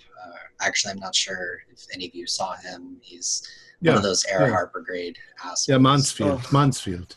Ugh. Well, you know, I don't agree with their politics, but sometimes when you have parties, you have to have people from all the walks of life. But did you catch what he said about our plan or our mission? What did he mean by that? I had a funny feeling that it was confirming for me that the princess was in fact a princess, and that they were going to try and use her royal lineage to claim the throne, which technically she could. Mm-hmm. Yes. Yeah, we're finding a cafe, right, where we can talk because it's enough noise that we can talk in peace. Yeah. I don't want to stand on this corner anymore, man. Yeah, we can go. Yeah. Mm-hmm. I think the Bellbach is still open. No, good. Now, I think the question is whether we care whether Konstantinovich is who he says he is, because I think we are released from a bond of trust if he lies, yeah? But if the other party is just trying to use this woman for some political stunt, then perhaps we do not wish that to, perhaps we remain with our initial party. I don't know. It doesn't sound from what you say as though she could express her preference, yeah? Yeah. No, And she didn't seem to be. She didn't seem to be frightened or mistreated in any way. But she likely doesn't have too much of an idea of what's even happening to her right now. Was she at the party drinking and laughing? Did she dance? She was by herself. She looked rather tired. She was knitting. Now, of course, we don't know that was actually her, but we're pretty sure it was her. Yeah. Would you say, Keith, that she had Romanov features? Everybody's seen pictures of them. Yeah. So she matched to the description that the prince gave you. So yeah, I would say that she probably did have Romanov features. Okay. Yeah. Did you see what she was knitting? I don't know. Hopefully not baby clothes. No, like a doily. Yeah. I'm afraid we may have gotten into the middle of something political. It seems we have. Yeah, political and occult. Well, we know very much that Not a good combo. that the Bolsheviks would like the princess killed if she's the princess, and the Baron seemed very concerned that to make sure that we were not spies wanting to kill the princess. You think there's any chance that it's somebody representing the Bolsheviks pretending to be Prince Konstantinovich? It could be a trick. He hired us to find her. Maybe because if he went looking for her, he couldn't pretend because people would recognize that he wasn't Right. Prince. Exactly. So perhaps we should try to contact this Prince Konstantinovich in France. In France. find out where Yeah, he is. it's cool. I mean, if we have possibly we are hired by a Bolshevik who wants her dead. Maybe we haven't figured that out yet. And perhaps, but we also know we have the Grossman groups that want her dead. Yeah, that's very strange. When you brought up the Grossman, how did the Baron act? Well, I'm not sure I could really say he acted in the way. I told him, I hinted that he should probably know the relationship between the girl and Grossman, as horrible as that was. Obviously, the bite marks on her hand were awful, on the neck. And that I told him that Grossman may have had accomplices that are trying to kill all of the people who Grossman failed to kill.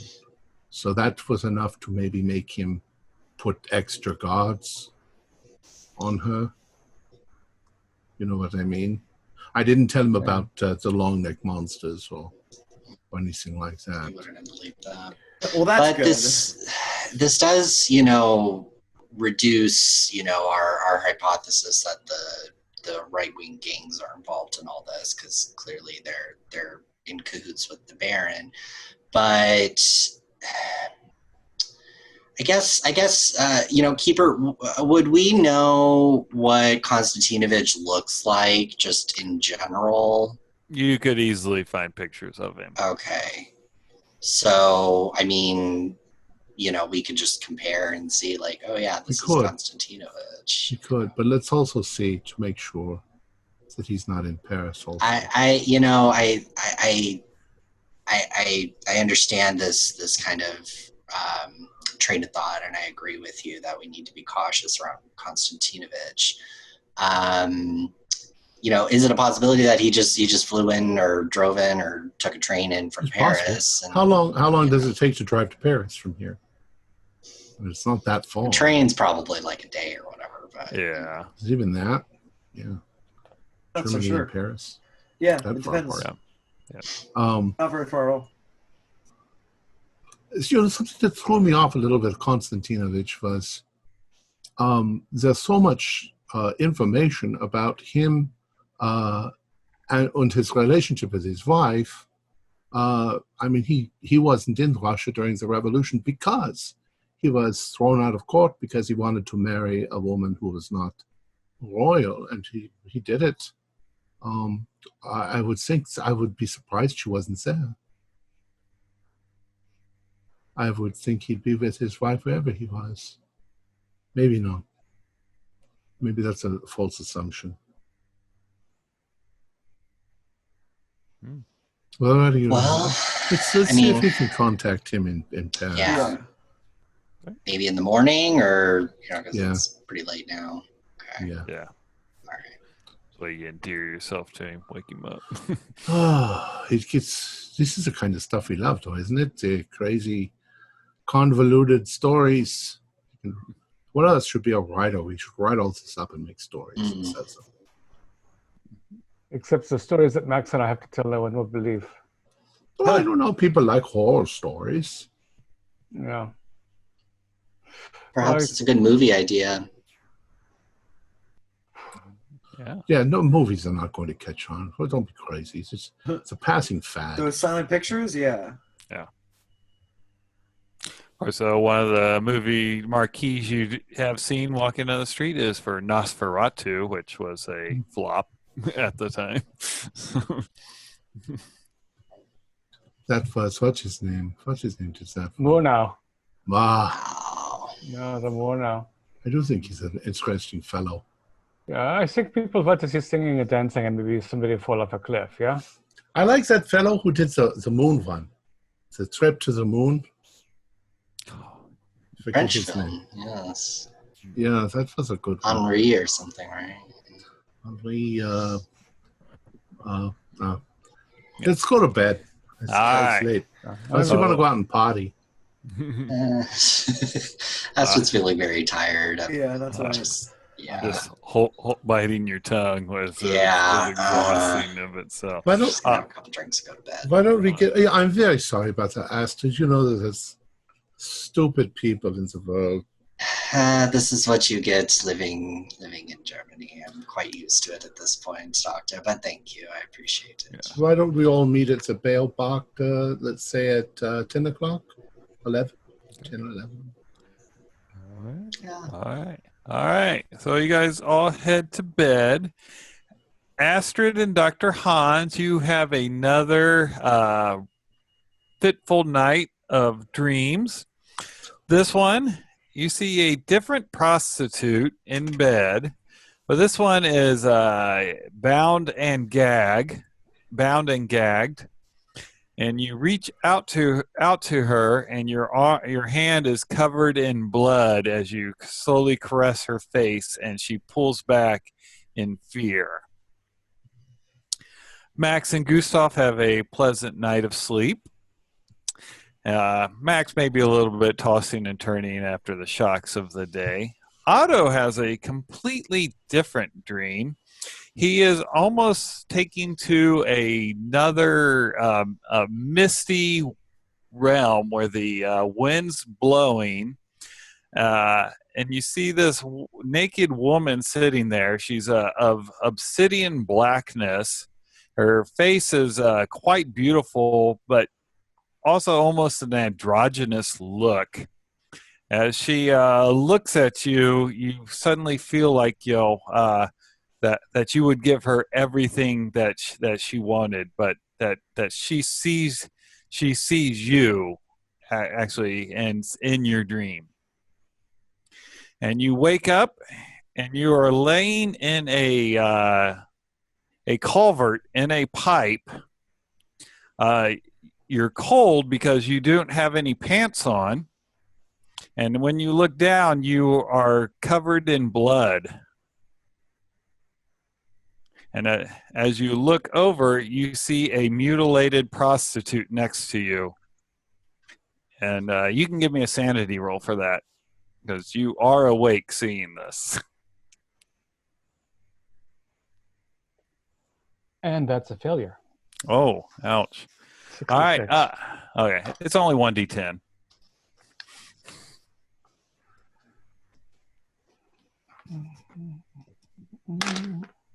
Ten. Ow. I mean, zero. It's to zero. Is it zero? Only Yeah, 1d10. only one. Okay. Is that 20%? Actually, exactly. I mean, I was down to 50. Yep. Okay. So that is exactly 20%. All right. Give me a 1d10.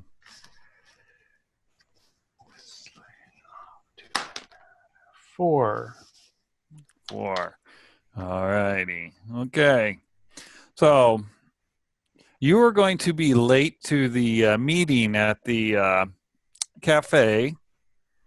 Yeah, I will be. Yes, you will be late. When you come to your senses, you find that you're being you're all bruised up. You feel like you've been beaten by some people, and they said that you were running around with your pants off, and that you must have cut yourself because of the blood that you have when you were flipping over all the tables in the cafe, and one of the pitchers must have cut you. And they're kind of holding you down. They're like, calm down.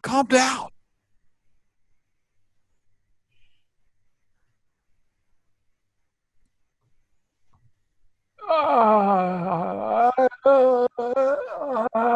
think I'm bleeding. I need. If you can give me a coat or something to cover myself, I'll go home. I think I was given something. I think I was given a drug. I don't. Yeah, and they pull a tablecloth off to give to you, and they're like going, it just seems more blood than a person could bleed out.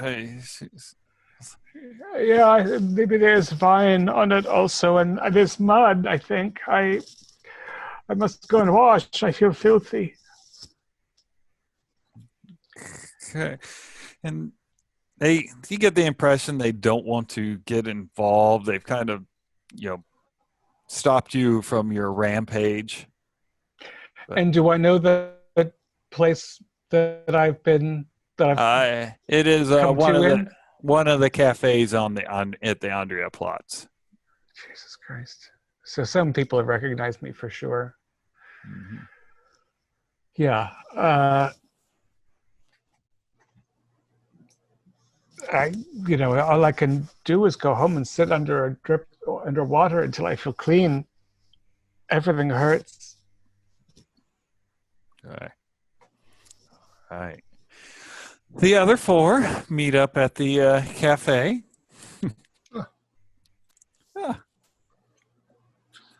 Morning. I slept like shit. Guten Morgen. Yeah, me too. Bad dream. Me too. I think all of this stuff is getting to us. Yeah, I think so. I'm sure my dreams are heavily tainted by the information we know on Grossman. I imagined I was in a room with a prostitute. I was all bloody, reaching forward, caressing her face. Wait. I had the exact same dream, Doctor. Really? What the hell is happening? Oh my God. Well, I mean that's. I admit I had a similar dream. It was a little different, but it was pretty close to that.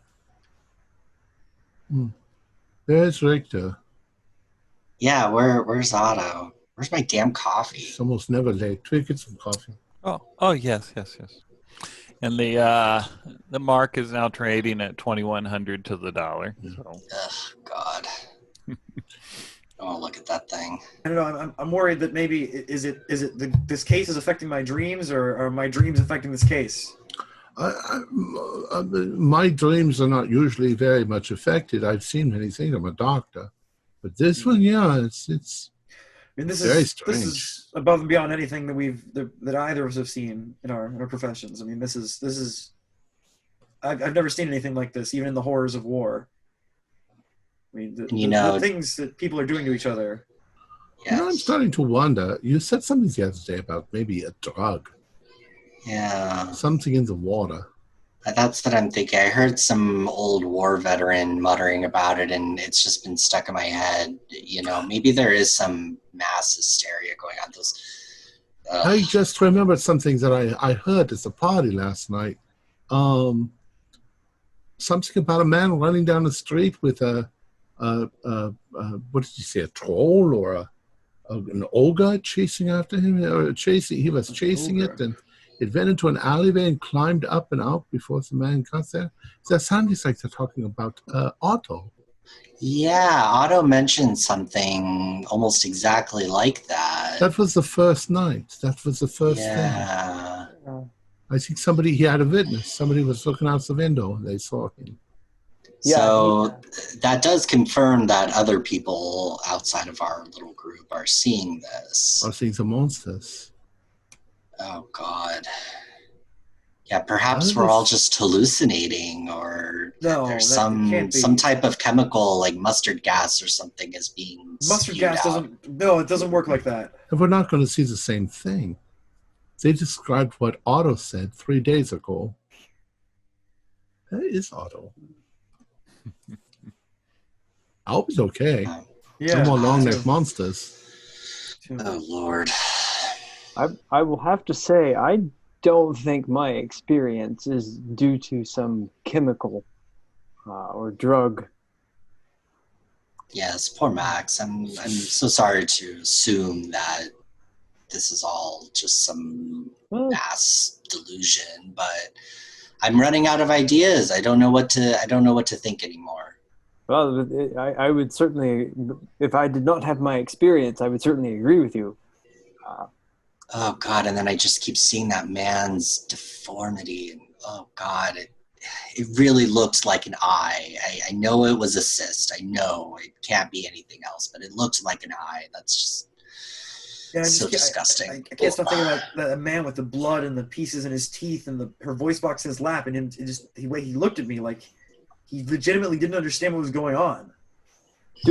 Do you want to run an experiment? Maybe if we go back to the library with me and we meet this man with an eyeball, would it... You know what I want to ask him is if he ate any sausage. Ooh. Ooh. Because if they're all eating Grossman's sausage, It's a connection. You think that would have long-term effects like that? When was the last time he was selling sausage? I don't know. He was a crazy man. He was chopping up girls and making them into a sausage and feeding them to people. Hundreds of people could have ate his sausages. It's true. Right. And hundreds of people could suddenly turn into long-necked monsters that he somehow is infected with evil.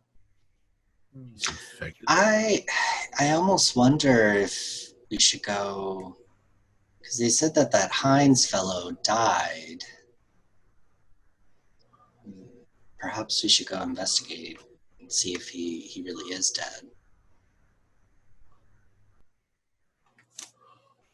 Maybe we should go see if Otto go to his house, make sure he's okay. We can make some phone calls when he gets there.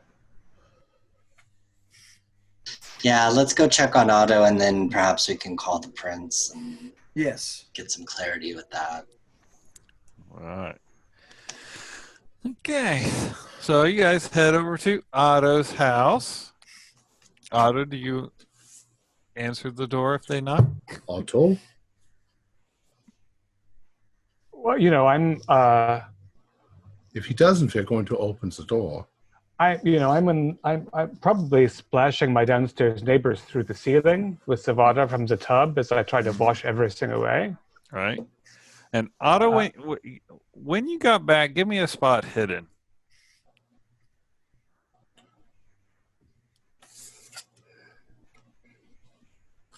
That's it's hard. It's hard.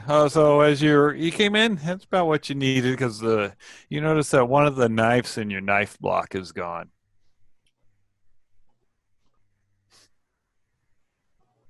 And so I'm going to. So when I got back to the building, the downstairs door is unlatched. I go up to my door, and it's also unlocked. Yeah. Inside, I also find my wallet and keys are still there. Yeah. Yes. Mm-hmm. Is my cane in the house? Yes. Okay. And the trousers I was wearing last night are gone. Gone. Right. So what I'm wearing is what I was wearing when I went home. Yes. And when I went home, do I remember anything before I wake up next to the body? You remember going to bed. Yeah. And when I woke up next to the body, and I had blood on the lower half of my body, mm-hmm. and I did not recognize the woman in the ditch with me. No. No, you did not.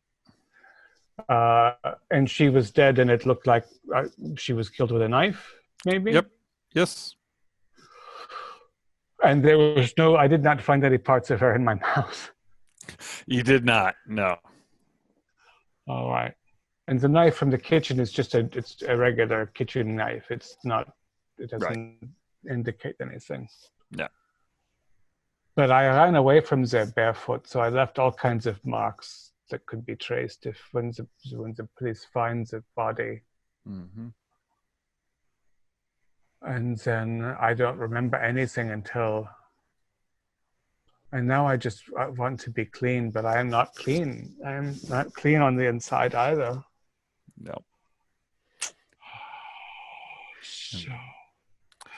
So if they bang on the door for a while, I'll turn off the water I'm sorry. You have to go away. I've hurt myself, but I'll meet you at noon. It's the Beobachter. Are you all right? Are you all right? What happened? Let us in. We want to. I'm a doctor. I can see what's wrong. All right. Wait. Give me a minute. Yeah. The pizza lock. Unfortunately, no. I'll pull the drain and wrap a towel around myself and a robe. Maybe Astrid should not come in. Is Astrid out there also? But, That's fine. please- I can stay outside. Men in their modesty. Yeah. All right.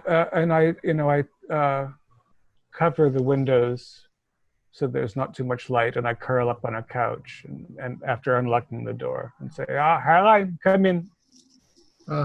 What happened? You okay? No, I'm not okay. Come in, please. Lock the door. Okay. Will we leave Astrid outside? Yeah, I'll just hang out outside. I'm Smoke a sorry, cigarette. Astrid. All right. We're going to lock the door. He wants us to lock the door. Okay. What happened? Sure.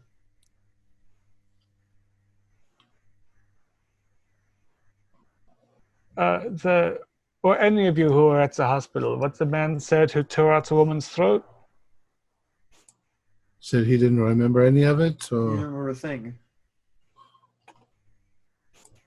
What about the woman made of black stone? What are you talking about? Astrid has a picture of that, but obviously you guys may not know that. Who went to the hospital? I'm sorry, I don't think very well. Maybe, Max, Astrid could you? and I have coffee and over there. If you Hans. could make some coffee. I make some coffee. Astrid went with Hans and I to the hospital. Okay. Well, I think. I think so. The obsidian woman was from the police station. But, and yeah, I had the guy draw a picture of the It's I can't keep it. Everything will come out or nothing will come out. I tell Astrid I'm sorry, and ask her if she'll come in. I'll try to cover up a little bit more and hunch over. My God, man, you look horrible. It's your dream last night. I dreamt that I saw a perfect woman made of black stone, and I wasn't afraid, and it was and I woke up. Astrid kind of is taken aback, and she looks in her bag and pulls out the picture of the obsidian woman. Did she look like this? Take that away, please. Yeah, she puts it away. Oh my God. What is this? What happened last night, Otto?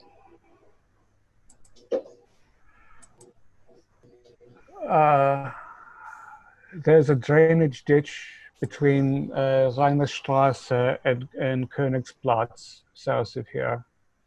One of you should go and ring the police and tell them they will find a woman's body there. How do you know this? Because I woke up next to it covered in blood.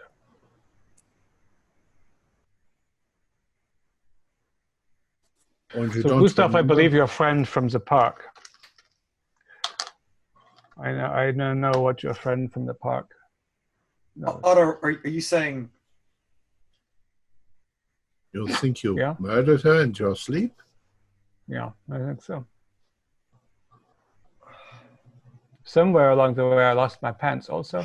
I'm between finding myself in the ditch with the dead woman, and here I ran across 2/3 of Berlin, so everyone will recognize the bloody maniac Otto Richter, who is a killer of whores. Are you injured or any at all? You want me to examine better. You? Yeah, we can wait. I fell. I've been hit, but there's nothing. I would know if there was anything serious. Do you remember picking this woman up, Otto? No. Oh God. No. I go to sleep. I have an interesting dream. I wake up filthy and bloody in a ditch. So you came home. You went to bed. Yeah. And you wake up in the ditch. I want to feel your forehead to see if you are hot.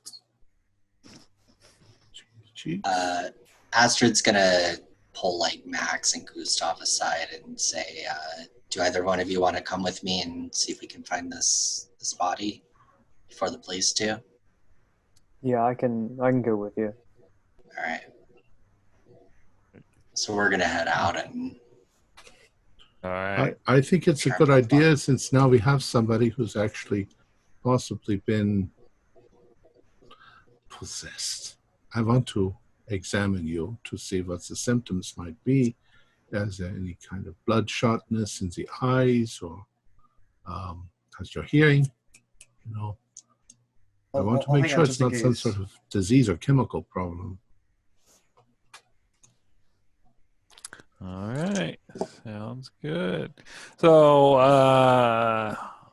we'll close it out with the doctor conducting his exam. So just give me a medicine roll for. I did 25 out of 65. So that's a hard. So as you check him out, you don't find anything wrong with him, except his hands might have a few little cuts on it, as you would expect, where the knife his hand might have slipped on the knife. He seemed perfectly healthy to me, except for maybe some anxiety.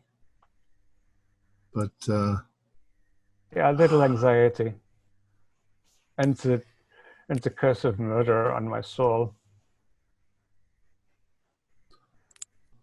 Just keep our breath held until we find out what this is. All right. All right. And with that, we will close out the session. Right. Our players included John Dos Passos, David Gasway, Troy Wheeldryer, Julian Arba, and myself, with Keith Craig as the keeper of the secrets. We're currently producing up to 4 shows a week with music and sound effects added in post-production in order to create a richer listener experience. We provide audio-only versions of our shows free for you to download from Podbean or iTunes. The costs involved with the show are provided almost entirely by our patrons. Without them, we wouldn't be able to do what we do. If you'd like to help support our show, please visit our Patreon account. Just $1 to a month helps us a lot. You can find a link in the description below. Like, share, and subscribe to our channel, and punch the bell icon for updates on our latest shows, and leave us some comments. We enjoy reading them and answering any questions you might have. This is Tom Rayleigh, together with all the members of our gaming club, inviting you to journey with us once again into the darkness for another adventure into the universe of H.P. Lovecraft and the Call of Cthulhu role-playing game. Until next time, viel Glück und viel Spaß. Hab ich sie wieder zugedeckt. Da hilft nur aufzustehen und mal was anderes sehen, weil man sonst blind werden kann. So fing es an. Drum, wenn du Mitleid kennst, mit'm armen Nachtgespenst, dann schließ nicht ab die Tür, nein, öffne sie mir.